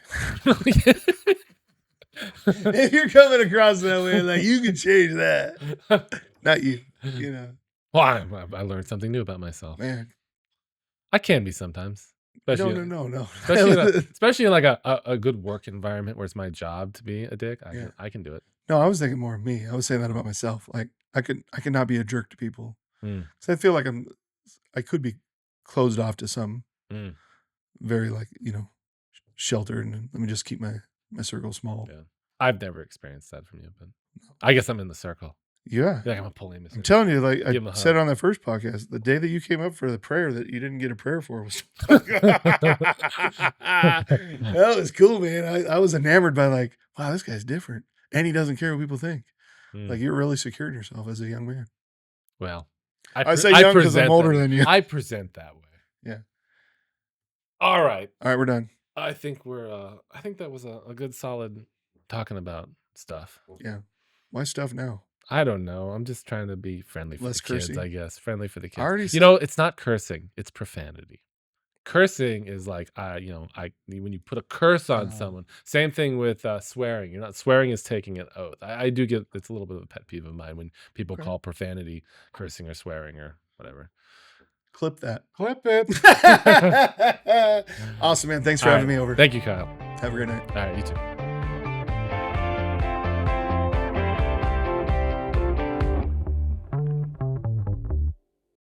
We having that guy back or not? Listen, I think sometimes a little bit of Kyle is good for the soul, but sometimes just getting your point across, it's a little hard to kind of, wrangle the conversation. Will we have Kyle back? Oh, I don't know. You guys let us know in the comments. I mean, Yeah, let us know if you want him back. do they really want him back? But hey, Have you seen my keys?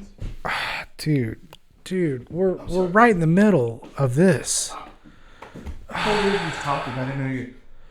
Sorry. All right, so positives. We went down some rabbit trails. We brought it back. But ultimately, we ended up in a place that we felt See you guys. we could continue. But you know what? There was some substance to it. I like his business model with Tucker and what they're doing. Yeah. I really do. I think that's going to be, starting out a business with the correct intention. Definitely has its merit. Definitely go check out H&S Tree Service, right? HS HS Tree Service. HS Tree Service. I got schooled the other day. There ain't no and. No, it's just HS Tree Service. Come check us out at hstreenac.com. We love the opportunity for your business. Thanks, guys. Appreciate it. Have a great night. Check us out on YouTube. Give us a like. Give us a comment. Subscribe. Guys, if you're listening only on podcast mode, whether it be Apple Podcast or some other podcast addict is what the Android guys are using. Come on, Android. Definitely give us a like, subscribe, all that stuff. We definitely want to see a little bit more in the comments. We love the comments, whether they be positive or negative. Give us some feedback. Give us what you want. Mm-hmm. Maybe we'll change it. Maybe we won't. Maybe. Maybe. See ya. See ya. There you go. Like, we need one more? The one taker is going to do more takers. Who's starting?